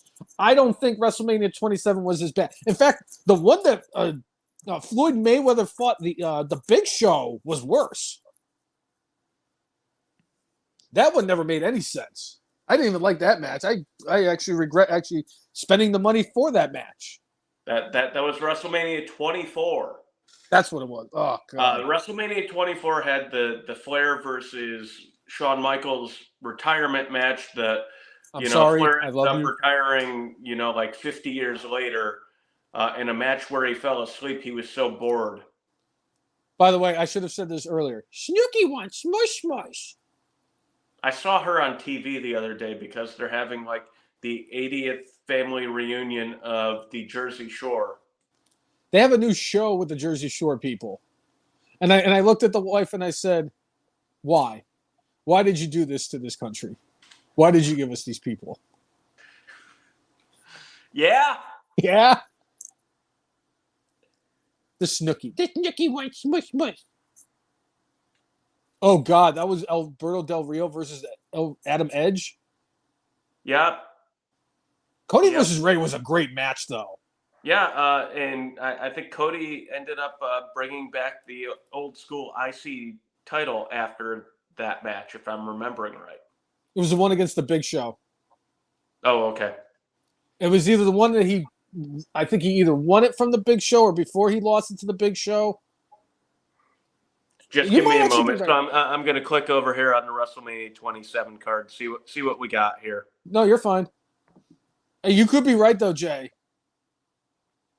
Oh God, that was Big Show, Kane, Kofi, and Santino. Okay, all right. So WrestleMania 27 definitely has. I'm just gonna have to really smoke some of the good green stuff and rank every WrestleMania in order. And I'll tell you right now, the Performance Center WrestleMania, I think it was 36, isn't even going to be the worst because even WrestleMania 9 was freaking horrible. Randy and Punk was the match of the night. Randy and Punk was the match of the night. Ray and Cody had a fantastic match that night too. The Miz and Cena wasn't awful. I thought they told a great story, and The Rock coming in and doing what he did, I thought was great.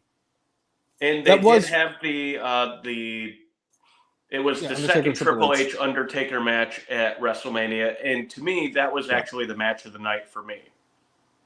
I appreciated Punk and Randy. They beat the shit out of each other. Not to say that Undertaker and Triple H didn't, but the one they did the following year where they were in the Hell in a Cell will always overshadow the one they had at 27. I'm sorry. Yeah. Yeah. Anyway. Oh, speaking of things that actually happened at All In, I forgot to mention, but it is its own separate topic for me. Okay. Cousin Jay, did you see who was sitting in the crowd during All In?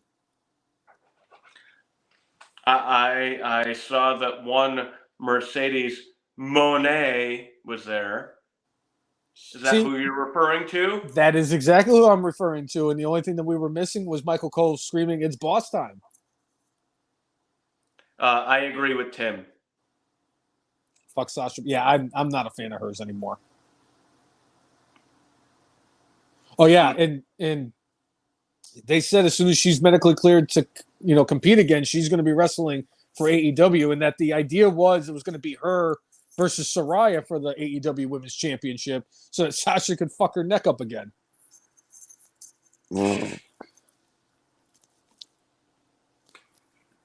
Yeah. Chris Brown. I'll be honest. AEW is doing a thing called Wrestle Dream, and it's going to be on the anniversary of Antonio Inoki's death. And that's going to be happening next month, but and it's going to be October 1st when it happens. And Bryan Danielson is going to be on the brink of return. And, I think there's a big hope within AEW that he will actually be able to perform at this show. And there's also a hope that we'll see Sasha Banks on that card. Tim wants to see Sasha versus Back Pose as much as you want to see Nia Jax versus what's her name? We almost got the match. Eva Marie. Jay, I'd rather get a freaking root canal on every tooth in my mouth with no Novocaine than have to watch Eva Marie versus Nia Jax. Why? Nia keeps herself in shape. She says she's ready. She's always training in the ring. I think she probably trains on how to injure people, but that's a version of training. It helped get Becky over. I would rather watch a marathon of Yankeeography where it is Michael Kay just interviewing Susan Waldman the entire time for 24 hours straight. Talking about that time when Roger Clemens came back. Oh my God, it's Roger Clemens. He's in the Chargers box. Oh my God. Oh, John Sterling, I don't know what to say. He's in the box, John. He's high, he's high, he's gone. Well, you know, Susan, all It's things in life end. It's an A-bomb from A-Rod. 3-run homer from A-Rod, and the Yankees are leading now 11-2. Because an A-bomb is any home run hit, or what? No. What do you call a home run by Alex Rodriguez that he hits when the Yankees are either up by 5 or down, up by 5 or more, or down by 5 or more? An A-bomb. I couldn't tell you how many Alex Rodriguez home runs came in such a meaningless spot. The Yankees would be up like 14-3, and they're like, and there's a 3-run shot from A-Rod. That's just padding the numbers. Yeah. All right, Mike Rainey. Rainey. In the field.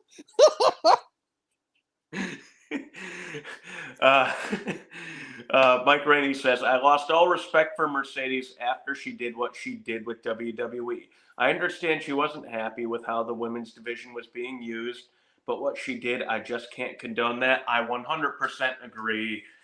You sign a damn contract, you're actually earning a good damn living, even if you feel like the women's division and the women's tag team championships aren't getting the respect they deserve. You signed a damn contract to perform. You should keep to your word. Unless they're doing something that is like legit hurting you, like unsafe work environment. Like I could get that, but we have not heard that from her. She was just And it's funny too, because the two biggest hissy fits she threw was when she was in the women's tag team title when they were the champions, or she was part of the champions. And it was a title that she wanted them to create. So she got mad when they were going to take the title off of her and Bayley at WrestleMania 35. When the wacky waving inflatable Bayley buddy didn't inflate. And the sad puppy dog look on Bayley's face when she realized the thing didn't inflate. My favorite moment of WrestleMania 35. Yeah. And then she had the bigger one when she realized that her and Naomi as tag team champions, they didn't have anything for her. They wanted to make the champion look strong. So they didn't have to freaking overexhaust a very not so depth women's division. And you got all upset and you took your belt and you went home. Ugh. No, I don't care for Sasha Banks anymore. And clearly I could give two shits about what happens with Naomi. Is she still the Impact Women's Champion or whatever it is, the Knockouts Champion? That's a great question. I could care less if she is or not. I'm just curious. Because I have given zero fucks about her and her choreographed kicks as she is now in the Impact Zone. Hey. I don't think you say the same thing about Orange Cassidy's kicks. Orange Cassidy can actually have a wrestling match. And his kicks might look like shit, but you know what? We could sit here and just list off all the things that have looked like shit. I mean, if his kicks look like shit, then so did a guy eating 7 Canadian destroyers from his fuck doll.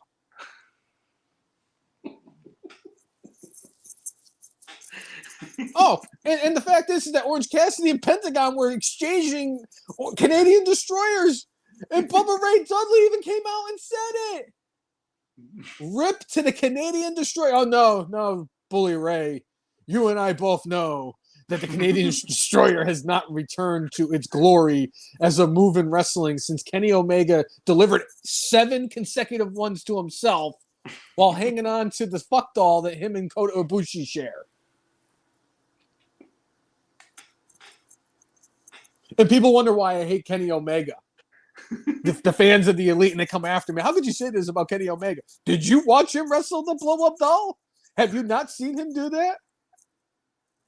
I mean, seriously, have you not watched it? It's terrible.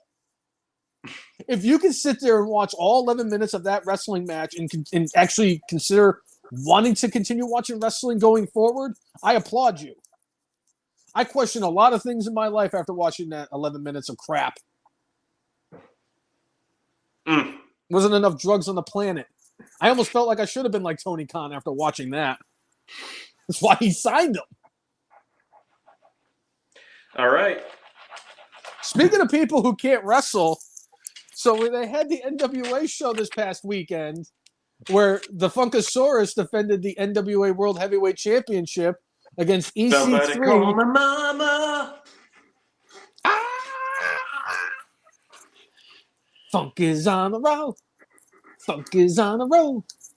Funk is on a roll. I love the gimmick. I love the Funkasaurus. I will never speak ill of. I mean, I know a lot of people don't appreciate him because of the whole affiliation with politics. But anyway, him and EC3 fought for the NWA World Heavyweight Championship. And if EC3 had won the title from Brodus Clay, the Funkasaurus was going to retire from professional wrestling. And EC3 won, so the happiest person on planet Earth now is Greg Gutfeld. Yes. Thoughts? Did you call your mama after he won? Tyrus specifically said, hey, I actually called for this stipulation. I figured it was time for me to hang up my wrestling boots. As far as popularity, clearly he peaked with the Funkasaurus. But the fact that he was the NWA champion, good for him. I think he was a champion in Impact also. Good for him doing that. He was on one of the first couple of seasons of NXT. And I remember specifically, like, he was Snoop Dogg's bodyguard. And really, like, dude, you guys really need to vote for Brodus Clay. This dude will... I think he's something good, something special. WWE Hall of Famer Snoop Dogg. But Brodus actually ended up / Tyrus had a pretty decent career in the wrestling ring. And when you're his size, taking those bumps, like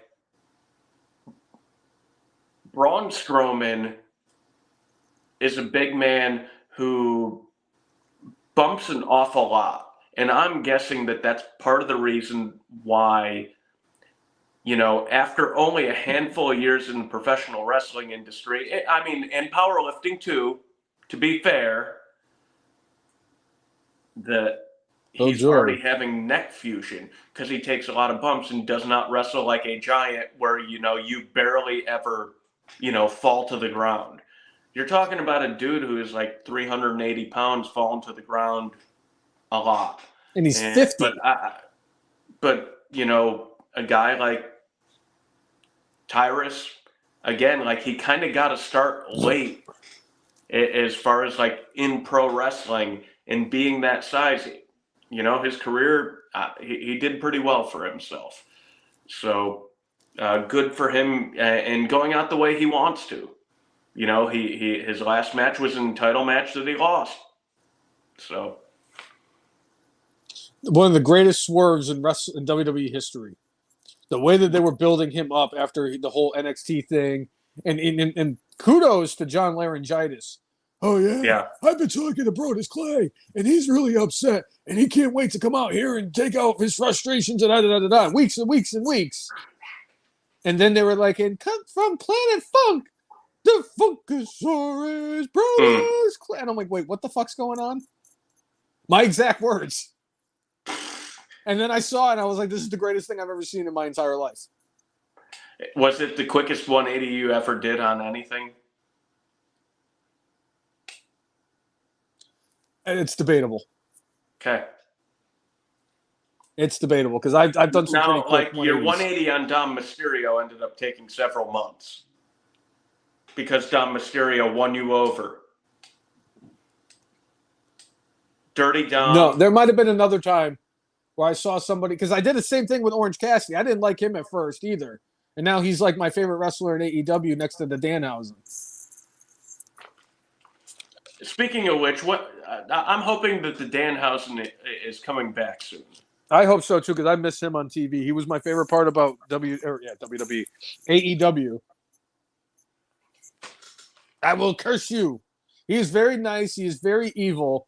And he may or may not be going in our Hall of Fame. It depends about whether or not I have to give him $6 to enter our Hall of Fame, or if he gives us $6 to enter our Hall of Fame. Something about $6 exchanges hands, and it will lead to him, putting him in our Hall of Fame, or he's going to curse us or something. I don't know. He wasn't I think it'll be great. He wasn't very clear on his explanation.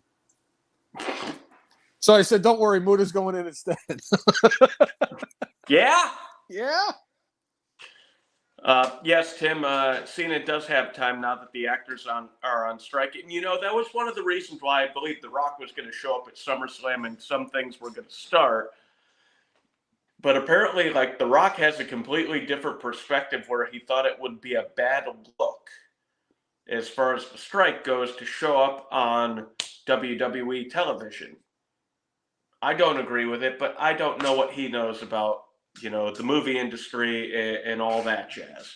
Apparently, John Cena's like, no, I owe my life to WWE because without them, I wouldn't be where I am. I've got a great life, and I'm coming back home. I've got a few months, and I've got respect for that.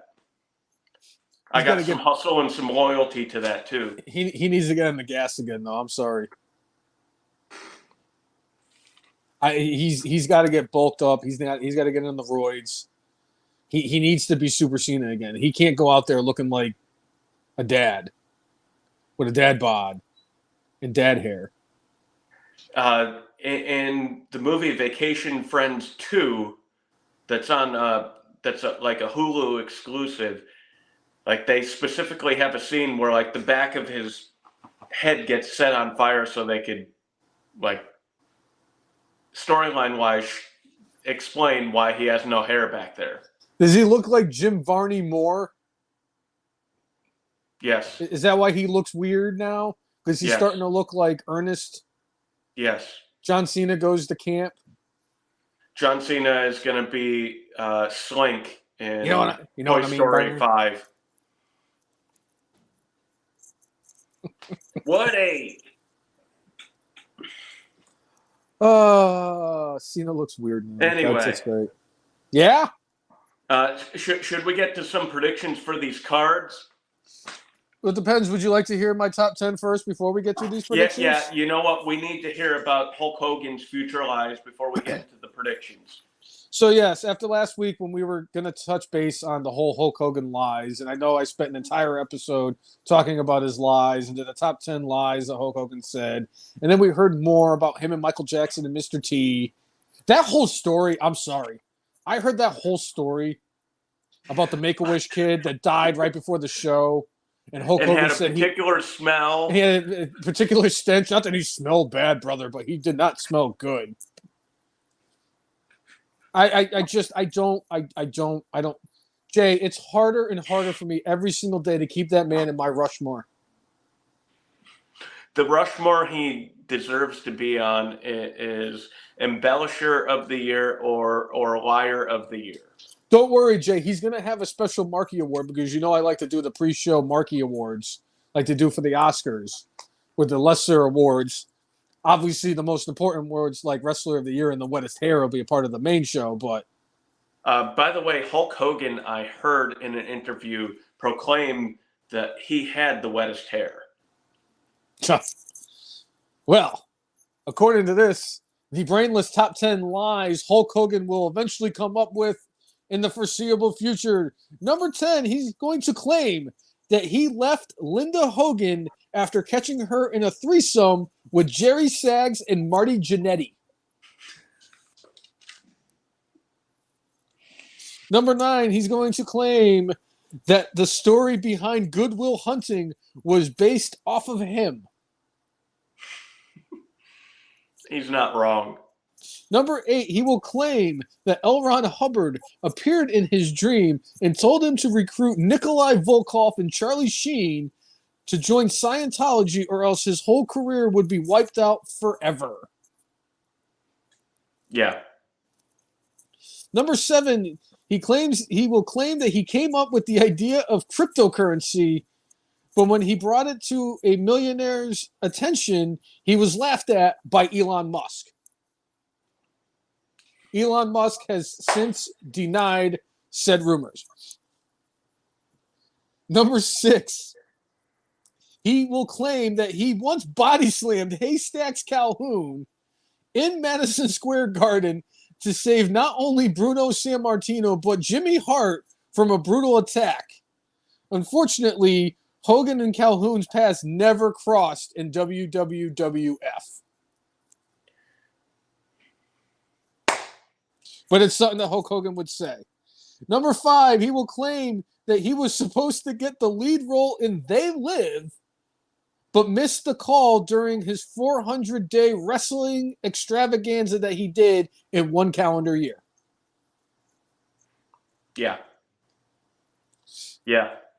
Number 4, he will claim that he was the reason the Iron Sheik got the title from Bob Backlund due to, well, basically he earned it because he's the Iron Sheik. Not because of the fact that Bob Backlund didn't want to drop the title of Hulk Hogan, but because the Iron Sheik deserved it because Hulk Hogan said he did. Yep. This one got me. This one made me laugh. He will claim that he is the reason behind Instacart. The day that he was sitting on the toilet and he ran out of toilet paper and he needed it, and he was like, "Wow, brother, I really need toilet paper in an instant. I wish there was a way to get something that fast when you need it, brother." And now we have Instacart. Yeah. Number 2, he will claim that he was supposed to be in the inaugural F and Marks Hall of Fame class, but declined induction due to the fact that he was involved in the Gawker trials. Yeah. That's true. You know, we reached out to the F and Marks, and both Cousin Jay and the Brainless one denied ever talking to Hulk Hogan about a possible induction in the Hall of Fame. And that's straight from the horse's mouth. Tim has a couple here in the chat. Bruce Springsteen wrote the song Real American for Hulk Hogan. And he claims he will play Donald Trump in a biopic. Yes, I can see that. They look very similar. And the number 1 lie Hulk Hogan will be telling in the foreseeable future, Hulk Hogan will claim that Curtis Axel is not still alive in the 2015 Royal Rumble because Hulk Hogan was the one who eliminated him from the 2015 Royal Rumble. Brother. What I wanted for the 5th time, brother. I threw out Curtis Axel in El Torito, brother. The Instacart made me laugh. I'm sorry. I laughed for like a good 2 minutes straight when I thought of the Instacart one. Because I could see him sitting on the toilet like he did with that tweet. "Help, brother, I'm out of toilet paper." Does Hogan write this shit down? Or is this like off the top of his head? Like, is he in Pluto? Is it because of all the back surgeries and all the pain meds he's on? That, like, where does this stuff come from? What is it they say? It's something that what is it? They not narcissists. It might be narcissists that they will start lying so much to the point where they'll even start believing their own shit. Yeah. I forget what it is, if it's narcissism or I don't know. I have that Bristol Edge. I have that Bristol Eastern. Bristol Eastern. I can't even get the Eastern part out. Can I buy a vowel? Chris Brown, I would also add Cesaro to that list of failures as a manager. And all of that came down to WWE booking. It was he had Cesaro right after Brock Lesnar had beaten the Undertaker at WrestleMania, and the end goal of having Cesaro as part of the Heyman stable should have been, we got a Cesaro versus Brock Lesnar match. I don't know if Brock said no, I don't want to have that match, but like that was the match that would have made sense. All we had was Paul Heyman the whole time he was Cesaro's manager talking about Brock Lesnar being the one between 21-1 and not talking about Cesaro. That was criminal. Smooth criminal. Bing ding ding ding ding ding ding ding ding ding ding ding ding ding ding ding ding ding ding. Yeah. Yeah. All right, Anyway. so I think we need to get into some predictions there, Cousin Jay. Yeah. Hold on, real quick. Chris Brown says, I want to know who Brock is going to give the rub to on his way out the door because that day is coming. Gunther. Yeah, and I think that's WrestleMania 41 in Minnesota, which is his announced hometown for WWE. He went to the University of Minnesota and was an NCAA national champion in Minnesota. He tried out for the Minnesota Vikings, even though he lives in the middle of nowhere in Saskatchewan, where he goes they say that he goes hunting for like deer and things like that. He actually hunts for Sasquatch. And I am convinced that when Sasquatch is found, it's going to be because Brock Lesnar has had a hand-to-hand combat where he has defeated Bigfoot. And we will have the first visual evidence. Brock Lesnar, before he goes against aliens in outer space, will have defeated the greatest that we know of on land bipedal animal. So we're in agreement then. Like if there was like an intergalactic battle and all the different planets had to send their mightiest fighter to represent them in the battle of the universe, we send Brock Lesnar, right? Yeah, I mean, back in the early 90s, it would have been the Ultimate Warrior because he was already on the spaceship. He was already on the spaceship. So he would already been up there, would have been familiar with the tendencies and the cultures of space people. Could you imagine being like all the other aliens in the universe and Brock Lesnar shows up? Fuck, man, Earth actually sent somebody. We're fucked. Right. I feel like it would be like watching the original Mortal Kombat movie. Oh, yes. Fun fact, the Mortal Kombat movie was the first movie I ever saw in the movie theaters twice. Okay. Not proud of it either. I like that movie. It was all right. But when Brock started doing the ponytail thing, I thought he was Guru. Without having like 8 arms. You know, he's only got 2, but yeah. Yeah. All right, Mike Rainey says, I cannot agree more with you on that, Tim. I'm disappointed in the Trish and Becky feud. And Trish and Becky are having a cage match at this pay-per-view. I'm going to say this. The rivalry between the two of them was very underwhelming and lackluster. The only thing we got from it was the lemonade thing and more TV time for what's-her-face from NXT that I really didn't need to see any more of. Yeah. But I will say this. Their cage match tomorrow has the chance to be something special. And if they really are going to finish off this blood feud between the two of them tomorrow at Payback, I'm hoping that they actually put on a show and give us a reason to actually say, okay, maybe this finished off a lot stronger than it had been built up to this point. Yeah, I think the stuff they've done with Ricky Stark's sister to try to build her up. I mean, Zoe Starks. She doesn't have the charisma of either Becky or Trish. May not ever.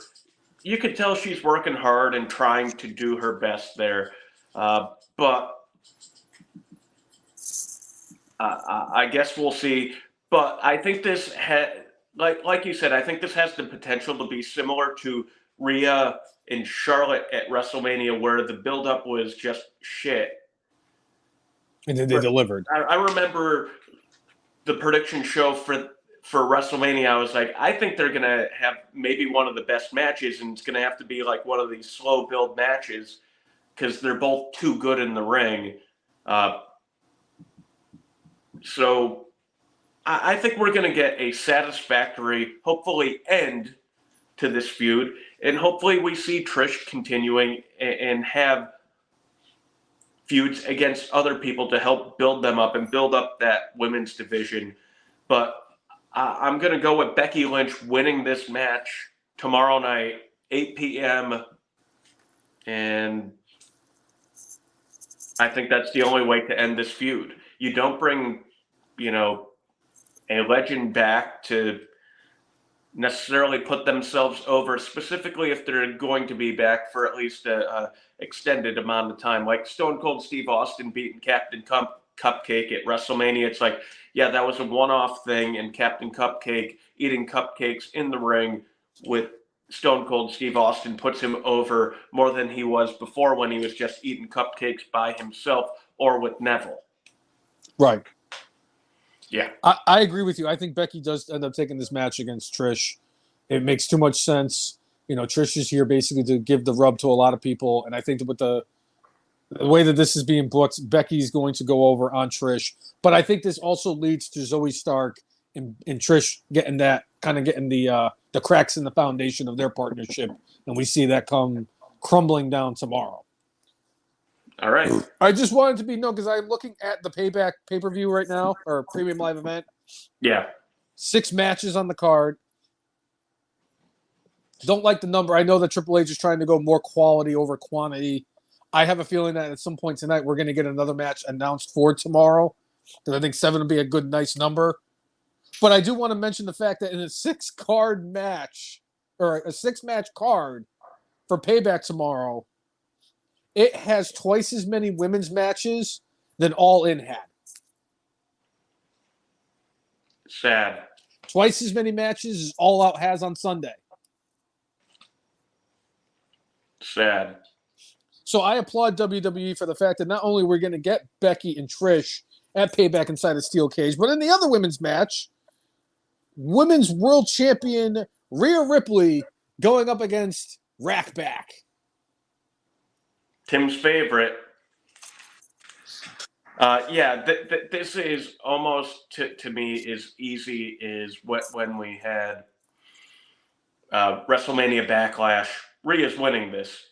Raquel is just the next in line of not there yet, but we need somebody to hold the audience's attention. Back pose. Yeah. Oh, I can't wait, because the Miz and... Thank you for mentioning that to me. I am so glad that you mentioned that. Let me talk to you. But, yeah, that's going to be great, because that is great television, and those two are killing it. But I agree. Rhea Ripley does retain the championship. Mommy's not dropping the title anytime soon, and I don't see her dropping it to Rackback anytime soon. Right. But I down the line, when we're talking about the Royal Rumble, I think I will be mentioning Rackback again. All right. United States Championship match. Rey Mysterio versus Austin Theory. I've seen a lot of things out there saying they believe Rey Mysterio is going to win this match. It seems like it'd be really premature to take the title off him so soon. I don't know. I get this sneaking suspicion. I have a theory, and unfortunately, I think Austin is going to be the champion again. Unfortunately. I could be wrong. I probably am wrong, but I'm going with Austin Theory because I think he's going to come up with something dastardly to maybe even Dom Mysterio doesn't want his father Rey to try to overshadow him with the U.S. title, so Dom ends up helping out. I have a theory this guy sucks. And I'm going with Austin Theory. Rey Mysterio retains the championship. He's going to end up dropping it to Solo Sikoa instead. Okay. Down the line. I got a wild card upset pick for later on in the pay-per-view though, or the premium live event. Okay. Is it Grayson Waller being on Dashing one step closer to dashing instead of it being the Waller effect. I don't even know why the hell they're giving us the Waller effect with Cody Rhodes. Is that they have nothing better to do for Cody Rhodes than to have him talk to Grayson Waller? They're either going to try to set up his next feud, and like I don't know if it'd be with Grayson Waller. Quite honestly, if they're doing this and John Cena,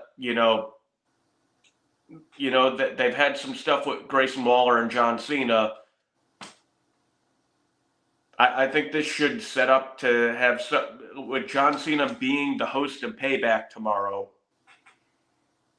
Maybe we actually get the setup for Grayson Waller versus John Cena at some point in October. Possibly. We'll see what happens. Because I don't think I want to see Grayson Waller versus Cody. It's like Cody Rhodes going from Brock Lesnar to Grayson Waller. Right? Yeah. It feels like a big letdown in my view. No. I mean, it worked for them when they needed somebody to fill the gap, and Cody ended up fighting Dominic. But that's because Grayson Waller is not Dominic Mysterio, the biggest heel in professional wrestling. Just not all time, because that's still the big boss man. Chris Brown saying, given what's happened tonight, he thinks it's going to be Cena and Jimmy Uso. And there is that Tim saying Cody versus Cena in a respect feud to heat Cody back up.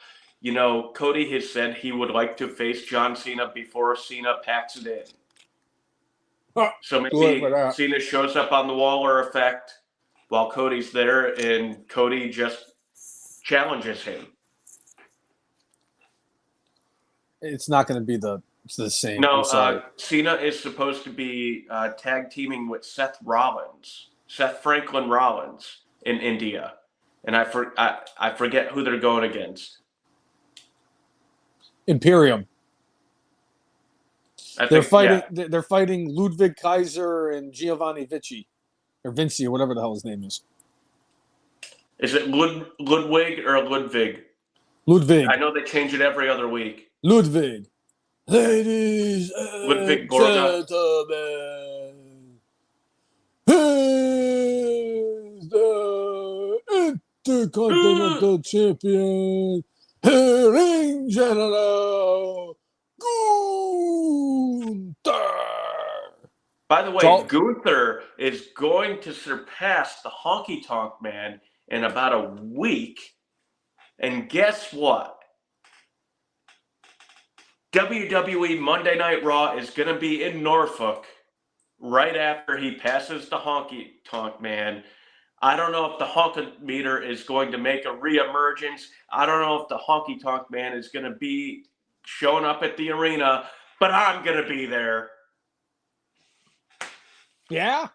Yeah? You know who else might be there? Who? L.A. Knight. Yeah. Yeah? Yeah. Tag team title match. KO and Sami Zayn versus the Spooky Pals. Finn Balor and Damian Priest. Captain Cupcake and Sami Zayn win this match. I think JD McDonough and some of the stuff that's been going on as far as the Money in the Bank stuff prior is going to continue the crumbling of the Spooky Palace. Spooky Pals. Spooky Pals. The Honky Tonk, and my favorite part was they asked the Honky Tonk Man about what his thoughts about Gunther breaking his record. And he goes, for the record, he goes, I technically have held the title one more day longer than they're recognizing it for. Yeah? Does a day really matter, Honky Tonk? Your record's probably going to get destroyed. It's not like they're going to have him drop the title immediately after breaking your record. All right. F and Mark's Hall of Famer Tommy chiming in saying Honky Tonk Man will dethrone Gunther on a squash match to save his record. Very similar to what the Ultimate Warrior did at SummerSlam in 1989. And what he did at WrestleMania 12 against Triple H, Yes. where Triple H's entrance lasted longer than the match. Oh, that's Yeah. still one of my favorite. 12 was a great WrestleMania, by the way. Very underrated, grossly underrated. Yeah. But so was 13 and so was 14. We were spoiled in the 90s as WWE fans because we had a lot of good WrestleManias if we don't count the one I went to. Or 9. Yeah. But I agree. Captain Cupcake and Sami Zayn, and not only do I believe that no, I'm not going to do it. I'm not going to do it. Just Captain Cupcake and Sami Zayn are going to win. Okay. The World Heavyweight Championship match. Seth Franklin Rollins and Shinsuke Nakamura. I mean, to me, this is almost as close to a lock as we're going to get.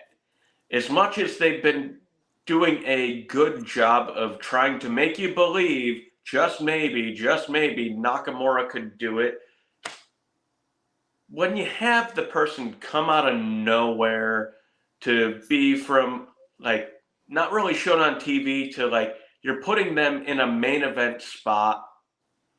It's like, we know Nakamura could go and he's going to give a good match and he's going to make Seth Franklin Rollins look good. So Nakamura is here to shine up Rollins. They're going to have a good match, but Rollins wins this thing, and I can only imagine what he's going to dress like for tomorrow. I think it's good. I'm sure it'll be great. You ready for the shocker? Shinsuke Nakamura with the upset tomorrow. He's our new World Heavyweight Champion. Wow. Why do you think this brainless one? I just feel like the way that they've been booking Nakamura, he got to fight, he got to wrestle against, Muta in Muta's last match. Obviously Triple H thinks very highly of Nakamura. They've kind of ruined the way that they've been booking him since he got to the main roster, even though he won the Royal Rumble, got to wrestle for the WWE Championship, has won every other championship the WWE has had to offer. But he hasn't been the same Nakamura that he was down in NXT. You're running out of time if you're going to do something with Nakamura. And plus, if Seth Rollins mentions he's got back issues and neck issues and all this stuff in every interview he does, to me, it's starting to say, like, maybe he's trying to let us know. It's like, eventually, buddy, you're going to have to take a break and just let yourself heal. I know that in this business that if you lose your spot, you're not guaranteed to get it back. And after you busted your ass to get there. But you have to remember, you're a father now. You have to think about the future. You have to think about your child. So if they're if you're really messed up and your back and neck and all that stuff are screwed up, you only get one back. You more than likely could get a new heart. You can't get a new back. And once you screw up your back, you're done. So I wouldn't be surprised. This really, honestly, Jay, I've been weighing on this for basically all week. And I just feel like, I don't know what it is. It's just something tells me this is Nakamura's time. He's going to win the title. And I wanted to come up with some kind of a swerve for tonight. And I think this is the best place for the best match to do it. Okay. And then hopefully the main event for tomorrow, we have The Miz going up against the wrestler of the F and Marks podcast, L.A. Knight. Yeah. Yeah. Who do you got? Again, like this feels like another should be surefire thing. I have been entertained with the buildup of this storyline. Miz coming out and doing his impression of LA Knight on Monday, and then having a complete tism meltdown was beautiful. It really was. There ain't no way in hell the Miz is winning this match. Give me a hell yeah. Hell yeah. LA Knight, and not only is LA Knight winning, LA Knight has secured my lock of the weekend. Okay. Chris Brown saying he believes it's going to be a squash match. Let me talk to you, yeah? Yeah? All right. Like Rainey's saying Miz steals a win. Okay. All right. All right, it's time to get through the all-out predictions, even though I feel like we just did all in predictions. Oh wait, that's right, that was last week. Yeah, we just did all in predictions. Quite honestly, it feels like Tony Deja Khan vu. Coke said, I need to get these people that didn't get to be on the English card on a pay-per-view. Which is funny because there's 1, 2, 3, 4, 5, 6, 7, 8, 9, 10, 11, 12. Yeah, more than half the people in the card were. And that was another thing I actually found out from last week on All In. Every single match on the All In card, minus the Hook and Jungle Jerk Off match from the pre-show, had at least one person who was a former WWE wrestler in it. Every match had a wrestler that was a former WWE employee. Yeah? And I'm sure it's probably the same here. But let's get through this bad boy. Okay. A throwaway tag team match. The team of Eddie Kingston and I want to say Ring of Honor Pure Champion Shibata Bread, versus the Blackpool Combat Club's Claudio Castagnoli and Wheeler Useless. As much as I would like the wrestling spirit animal, Eddie Kingston, to win, I think it's Blackpool Combat Club here. You got Claudio as the Ring of Honor champion and making him look strong. But I'm not sure what the cocaine Tony Khan is snorting right now is laced with. So that would really help me determine a little bit better which way he's going to go. But I'm going with the Blackpool Combat Club and Claudio and Wheeler Useless. But I just want Eddie Kingston to continually remind me that he's got a problem with somebody, bro. Sorry, Cousin Jay. I would love to agree with you on this one, but I cannot, in my good faith, take a team that does not have my spirit wrestler on it. Eddie Kingston and Shibata Bread for the win. Okay. Eddie Kingston's a Giants fan, so he definitely gets a pass from the brainless one. There was a mention earlier on, I think it was Mike Rainey talking about the NFL replica WWE titles and said, Chris hey, Brown. by the way, do you know which team they don't have a replica belt for? Well, clearly the answer is the Cowboys, because the Cowboys championship belt they can only get on VHS. Yeah? Yes, I saw it. I laughed for 5 minutes straight when I heard, because there was all 32 teams, and then they decided they weren't going to do one for the Jaguars. And then I was trying to explain to the brainless wife about how I needed to get a Giants Legacy belt, and then I went onto the Fanatics page, saw the Giants Legacy belt, and puked. He's gonna puke. I'd rather go get a replica North American Championship belt than have to get the Giants Legacy belt. Okay. Some of those were really cool, though. I will say that. Like the Ravens one was really cool. The Raiders one was really cool. Of course, the Giants one looked like a fucking toy, so great. Samoa Joe versus some guy named Shane Taylor. So clearly Samoa Joe's winning this in a squash, so I don't know why I'm even going to go bother with this. Do you really want to take Shane Taylor? I mean, this is King Kong Bundy versus SD Jones. Wow, Shane Taylor's getting the SD Jones treatment? This is a squash, right? Yeah. Okay. I agree. I also think Joe's going to win in the squash. All right. I don't know if he's going to gain another 20 plus pounds during the match, though. I don't know if Nigel is on commentary. Probably not. Hey, Excalibur, you really need to inflate how much he weighs. Hey, look, it's Cassius Ohno. Oh, no. Whoa, whoa. Oh, my God, did Ohno just get stuck under the ring ropes? He's in catering, everyone. I just heard his mating call. All right, Michael. Oh, my God. Adam Cole, baby. Michael Cole, baby.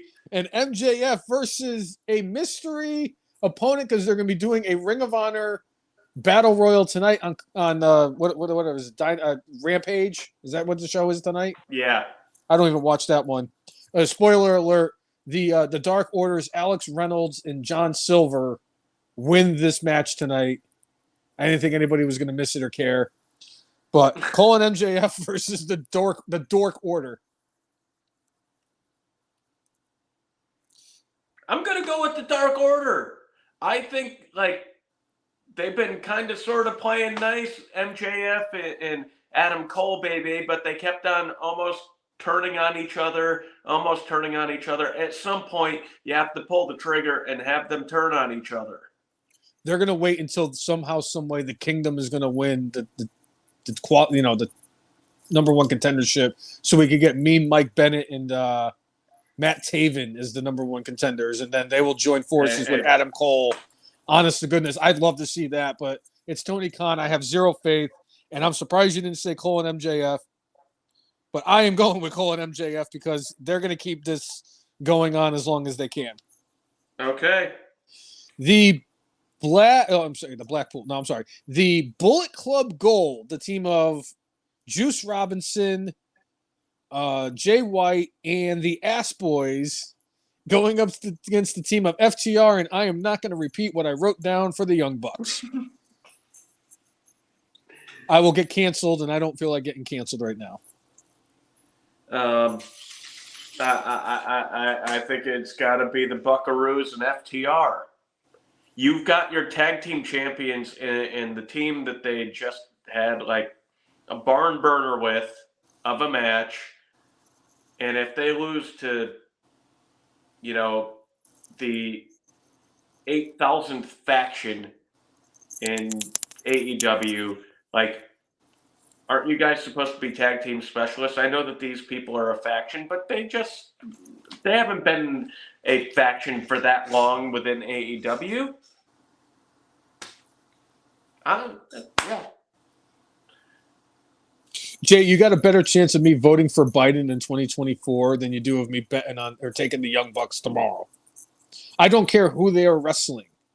And I took them last week, and I thought they were going to win, and I was wrong. So clearly they're going to lose again because it's the Bucks. Somehow, some way, my new favorite faction, the Bullet Club Gold, with my new favorite wrestler on Collision, Juice Robinson, will come out with this victory. And they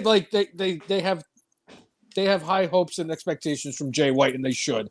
The guy is ultra talented. He's like a young CM Punk, and he deserves to have the spotlight on him. I think the Bullet Club Gold wins this one. Okay. Twinkle Toes versus Take a Shit. I think that's what I'll do during this match. Twinkle Toes. Wow, we are differentiating on a bunch of stuff. I'm going with Take a Shit. Again, see last statement I made about Joe Biden and the Bucks. I'm not picking Omega. Fuck that. I would have bet on the Kurt Warner. You're Kurt Warnering your picks. See, if I was actually a former member of the Elite or the Bullet Club, yes, I would agree that I was Kurt Warnering my picks. But let's be serious. I am not taking Kenny Omega. I would have picked the blow up doll in the match against Kenny too. You know this, Jay. You just stop. I can't bet Omega. Ugh. What would Daddy Cornette think of me if I took Kenny Omega over Take a Shit? I want that as a shirt. I picked Take a Shit over Twinkle Toes. Quote, Brainless 1. Twinkle Toes McFinger Bang.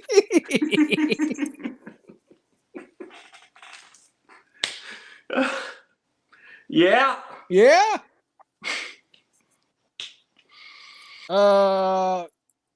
Mike Rainey's really held up on the Bucks joining the Bullet Club. Go, ugh. They'll ruin it. Ugh. All right. The TBS Championship. Chris Statlander versus Ruby Soho. I don't see them taking the title off Statlander right now. So I'm going to go with Kurt Statlander. Thank God we actually agree on a second match on this card so far, because every other match except for the Joe in the squash against Shane Taylor, special delivery Shane Taylor is the only one that we agreed on before Statlander and Soho. Poor Shane Taylor. He's probably like a talented wrestler too. But we're like, no, this dude's like Barry Horowitz. Fuck this guy. He's not going to win. Joe's going to embarrass him in less than 2 minutes. Joe's pissed off because he had to break up a fight between Punk and Jungle Jerk. and then he had to lose to Punk. So now he's going to come out after selling 5,000 boxes of Samoas and eating 20 of them. And cashes on eats the other 8 million. Yeah. He's going to shove the cookies down Shane Taylor's throat like DiBiase used to do with the $100 bills after his match. Yeah. The match I'm really looking forward to tomorrow, if I was actually going to, or Sunday, if I was actually going to watch it, is Miro versus Hobbs. And I know I mentioned Hobbs earlier in the year as one of my guys for a breakout wrestler. This was a match that I was like, I would pay to see this match. Miro and Hobbs are going to beat the shit out of each other. And I love big, meaty dudes beating the shit out of each other. I do. Come on, Jay.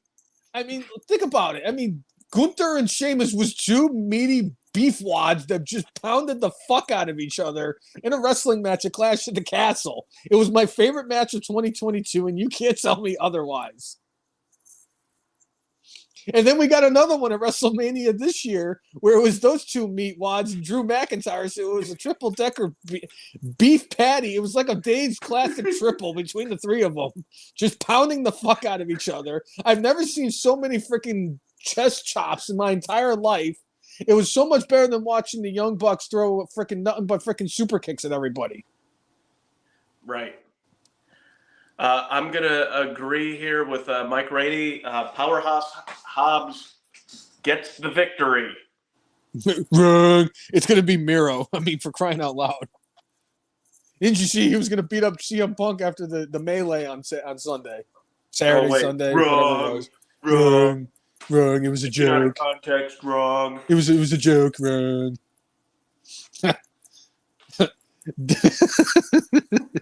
I know what match you're going to based off the fact that you're laughing. For the TNT Championship, we're getting Darby Allin versus the Dino Man.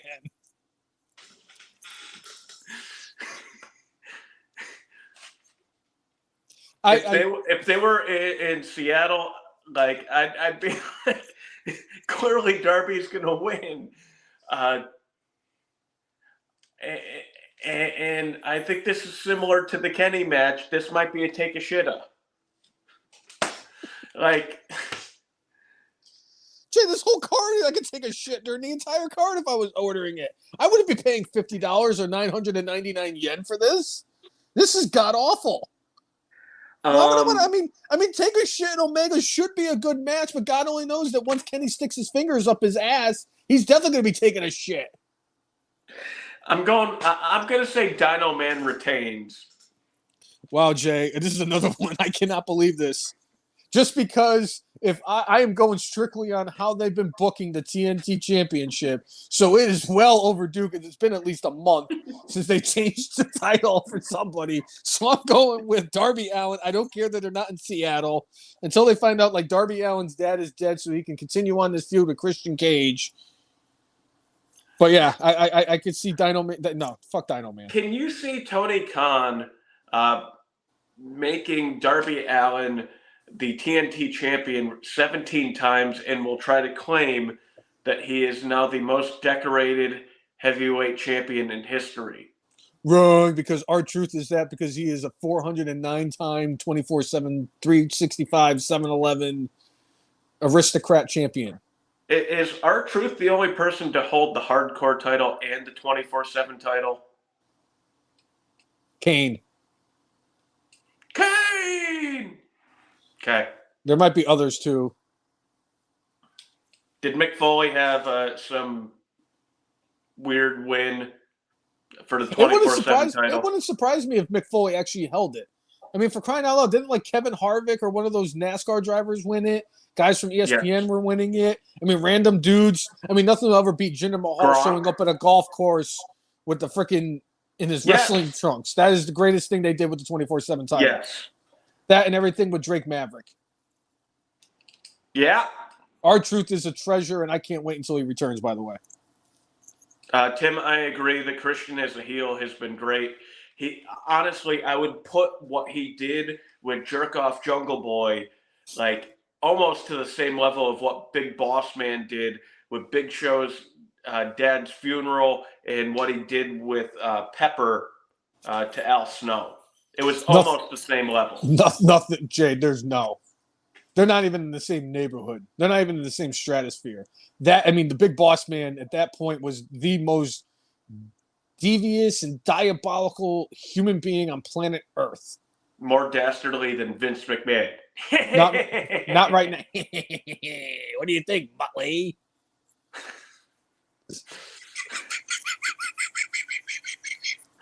I don't know how I pulled that one off, but I did. All right. Well, the International Championship. The last match of the card.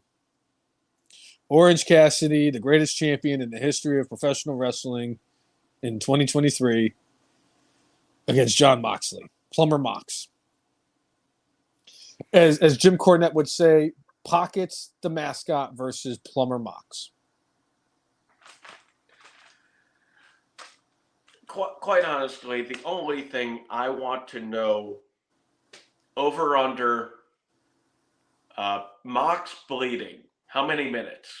4 minutes. 4 minutes. Is it over or under? Under. Under? Lower, and it's still the under. I'm going to go over 4 minutes. I'm going to say over 4 minutes. He's going to bleed within 26 seconds, Jay. Is he going to get hit with the kicks of doom? Yes. And it's going to bust him wide open, bleeding profusely like Hogan did at WrestleMania 5 against Macho Man. In WrestleMania 7 against Sergeant Slaughter? Yes. When he had the Iraqi flag draped over him? Yes. And then ripped it up and then beat Sergeant Slaughter. 1, 2, 3. All right, Mike Rainey is agreeing with you. Under 4 minutes before Moxley bleeds. 26 seconds. Will he still have skewers in his head at the start of the match? I'm going to say he probably went home and, he just said, Renee, this is just what it is. Renee, what the fuck, man? What is wrong with your husband? I think he's... Never mind. I'm going to be nice. Who do you got, anyway, Jay? Orange Cassidy or Plumber Mox? I keep on voting against Orange Cassidy, and I'm probably going to be wrong this time, but I'm going to go with Orange Cassidy.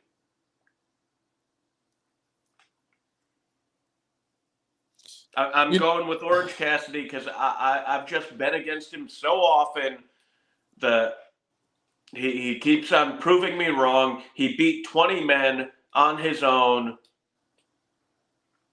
He certainly can beat one plumber. In my heart of hearts, I really, really, really want to say Orange Cassidy. But it just seems like Moxley's going to be the one guy. Like, he's been getting away with it where it's like he's winning triple threat matches against like Big Bill and Ray Phoenix. He's winning matches against like Brian Cage. He's beating Lance Archer, and it's because Jake the Snake is getting involved. He's finding different ways to do it. The problem is like, what's going to take from the plumber to lose this match? So unless somebody like Nick Gage comes in and fucks with Jon Moxley, no, fuck it. I'm with you on this one. I'm going Orange Cassidy. I am going to do what I'm not supposed to do. I think Orange Cassidy ends up stealing his plumber's snake. It's going to be enough of a distraction. And he's going to bust open Plumber Mox with the plumber's snake. Moxley is either going to win. If Moxley wins, he's winning in a squash, just like Joe's going to do to Shane Taylor. Special delivery Shane Taylor. And if Orange Cassidy wins this thing, it's going to be like one of those things where Moxley is in control of the match 99% of the time, beats the shit out of him, busts him open, and then somehow, some way, Orange Cassidy rolls him up and gets a 3 count. Or it's going to be like when R-Truth like accidentally won the United States Championship against Nakamura, where he won the match, they rang the bell, and he was still ready to fight Nakamura. That was still one of the funniest things I've ever seen. Because every time R-Truth is on the television, it is the greatest source of entertainment ever. And again, even Brock Lesnar agrees. And again, I cannot stress how excited I am that he's going to be coming back. Yes. But yeah. Yeah. Well, I guess it's time for the good and the bad and the brainless then, Cousin Jay. Yeah. I think there was a lot of good this week. There were a lot of different ways we could have gone with this. Agreed. And quite honestly, I think it's a cop-out to select multiple things. So I think I'm going to select one thing, but also have like an honorable mention. I think it's next to impossible to not put what WWE did to memorialize and pay tribute to Bray Wyatt last week. And they're quite honestly, it's like, feels like there's nothing else I could say that would be right as far as what could be the good for this week. But there were other really good things that happened. But the thing that made me smile the most, that was not that tribute, was Samoa Joe and CM Punk doing Hulk Hogan in Wembley Stadium, even though Hulk Hogan never did. Even though he believes that he did. Yeah. I agree with you. Like, it's really hard to not pick what WWE did last week for the whole Bray Wyatt tribute. And not only that, just like all the tributes that have come in, not just on SmackDown, but from social media, the video package they did. They have all this stuff out there. I can't wait until I get the chance to watch the documentary that they did on Bray Wyatt as well. I can't applaud WWE any more than I already have, considering how many times I've destroyed them and bad-mouthed them and bashed them and all this stuff. However, as the king of the cop-out, I figured that you were going to say WWE was going to get your good. So because I don't want to copy with you, I came up with something better for myself. Not that what WWE did wasn't good, and you picked it. You knocked it out of the park. I just, you know me, I got to go somewhere out. I got to be a little far out in right field. I'm going with The Miz. I'm sorry. I loved it when he came out doing the Rock and the John Cena thing when they were doing the build-up for their match at WrestleMania 27 when he was kind of getting overlooked, where he did both of them. I enjoyed it when he did the same thing with Cena when they were doing the build-up for their match, and he did the Daniel Bryan and the Bella Twins and all that stuff. That was entertaining, and him and Maurice both should have won Emmys for those performances. Yes. He had the mannerisms down. He dressed just like him. He grew out his beard. He knocked that out of the park on Monday, and I was over the moon with the way that he pulled that off. So Mike The Miz, a man who deserves his flowers, a man who deserves the respect from the fans and from everybody in the locker room and the industry, as one of the greatest heels of this generation, gets my good for this week. Yeah. I'm sorry. It's just, I've been a fan of his for a long time, and he deserves to have the recognition that he deserves.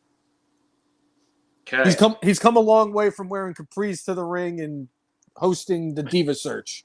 Right. What do you got for your bad? Skewers.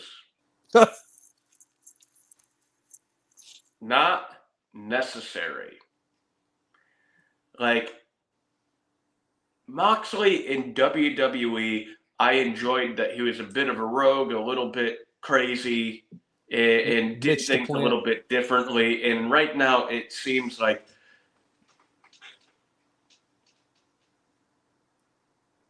this is not a slight against Moxley, but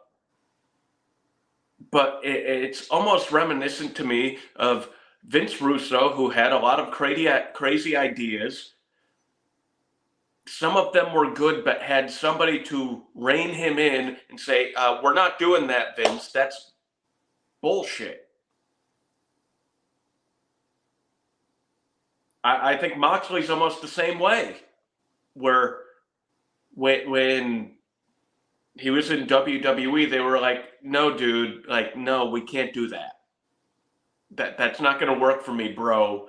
And right now, it feels like he just says, "I'm going to do this," and there's nobody there to tell him like that's a bad idea. No reason for you to do that. The inmates are running the asylum. No need for him to get stuck in the head with a skewer. I bet they're probably grilling up pieces of Moxley and and and seasoning them and eating them up. Didn't need to see that. I agree. I want to elaborate a little bit more and say that AEW as a whole was my bad for this week. You did back-to-back pay-per-views at $50 a pop and back-to-back weekends. That's $100 on wrestling that you're going to be charging your fans, not offering any kind of a discount to them if they decide to get both all in and all out. So the fact that with the money prices being the way the money is the way it is with the economy, so you're going to charge $100 in a 1 week period to watch whatever 14, 20 something matches. And not only are you charging all that with no discount, you booked 2 women's matches total between the 2 shows. WWE is doing a show tomorrow where they have 2 of the 6 matches are women's matches. And on top of all of this, the way that the whole thing unfolded, Tony Khan really looks terrible after everything that happened with Jack Perry and CM Punk last week. How are you going to do an investigation when you were your own key witness? I would give AEW and Tony Khan my brainless for this week, but somebody else absolutely deserves it more than he does and more than AEW. But all the things that AEW has done over the last week or so has just been really, really bad. So that's why I got my bad. Yeah. And real quick, if Mike Rainey, do I see R-Truth returning before or after the new year? I'm hoping sometime before, but I wouldn't be surprised if we see R-Truth return at the Royal Rumble next year. It sounds like, as far as his injury goes, I think he's about cleared at this point. It's all about Quite whether honestly, or not. if R-Truth ends up on the Grayson Waller effect, after John Cena comes out to confront Grayson Waller, who's interviewing Cody Rhodes, and he loses his mind seeing his childhood hero, John Cena, there's nothing that would bring me more joy, and it would automatically be my good for next week. He went from John Cena is my friend to I never liked you, John Cena, to John Cena is my childhood hero. How is this man? This man has got no. When he retires, they're going to not only put him in the Hall of Fame, he's going to get his own wing because he deserves it because it's R-Truth. What's up? Yeah. Yeah. What do you got for your brainless? There was a boy who grew up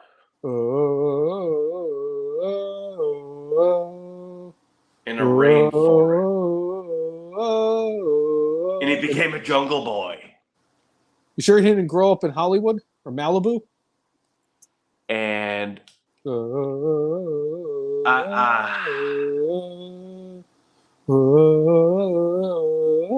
you want to talk about immature and just as it was stated in the original Point Break, young, dumb, and full of cum. Jungle Boy Jack Perry, how dumb can you be? Like, oh, I thought I was getting more heel heat. You knew you were just being an asshole. Yep. You knew that. And you knew it was going to get Punk to fly off the handle. It's like, oh, yeah, let me try to get this guy fired. You're just being a little self-entitled shit demon. Yeah. Jungle Boy, Not that I wish people to get fired, but you need to be taught a lesson in some way. And I hope you don't get beat up. I hope something happens where you can actually learn this lesson. Like, grow the hell up. And I hope that when he gets fired and he ultimately signs with WWE, because they like to do this shit now, because that's why we have Brian Pillman Jr. down at NXT and Cody Rhodes is main eventing WrestleMania. Not that I'm saying that Brian Pillman doesn't deserve it, or Cody Rhodes, but I hope that if they, Mirrors. yes, you're only smoke and mirrors. But not only if he ends up in WWE if he gets fired, because I'm not going to watch it if he does. But to punish him even more, just put him with Shit Row. Shit Row with Jungle Jerk Off Jack Perry. He's gonna get to NXT and Vince McMahon's gonna name him like Jack McKay. And ironically,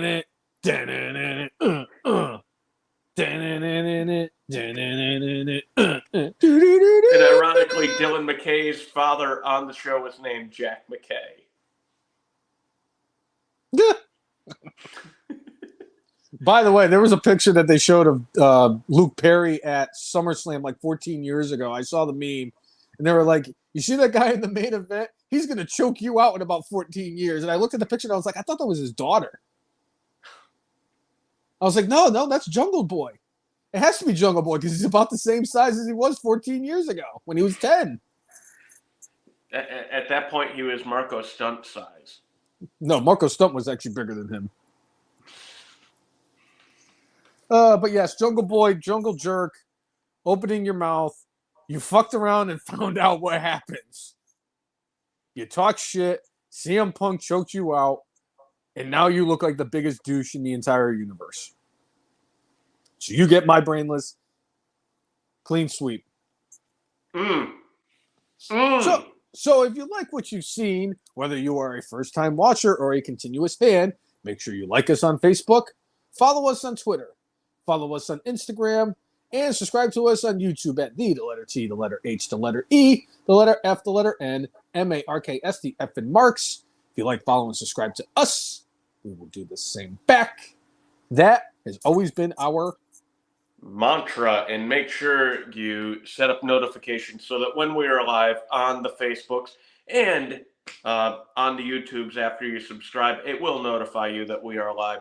But make sure you set up notifications on the Facebooks that we are live. And our plan is going forward to be live on both simultaneously. So whatever platform you prefer, we will be there.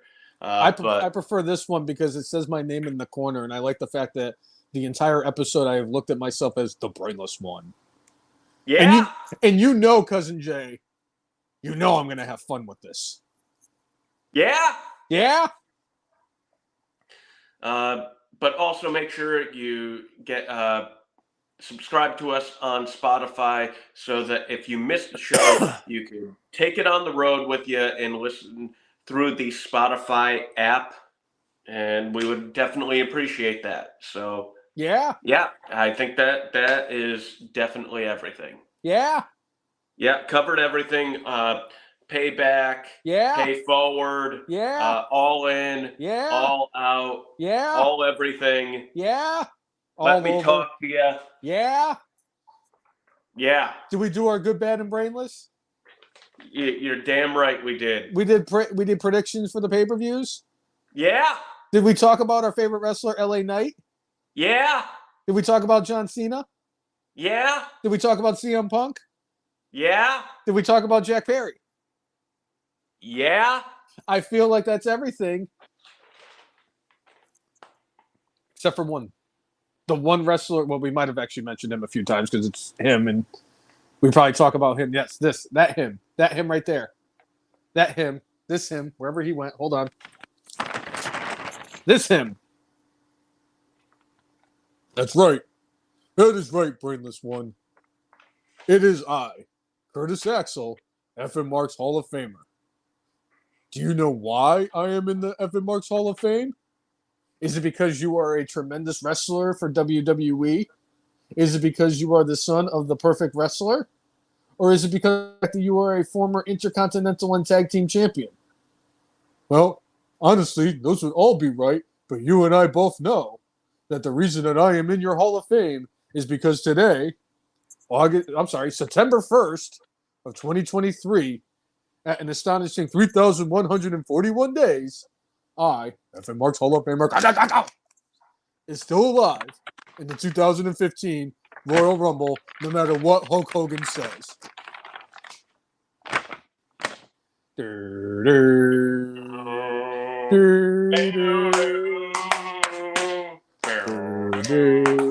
Oh, Eric Redbeard from behind.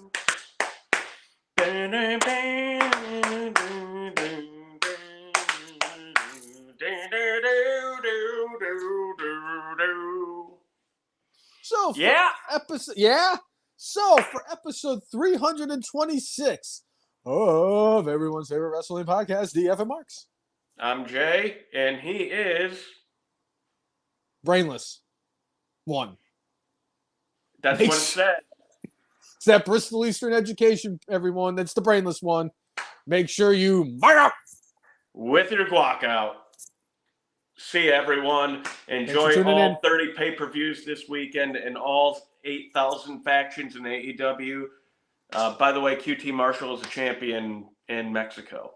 Hoorah! Just throwing it out there. Yeah? Yeah? Yeah? All right. See y'all next week. Thanks for tuning in. Yeah? Yeah.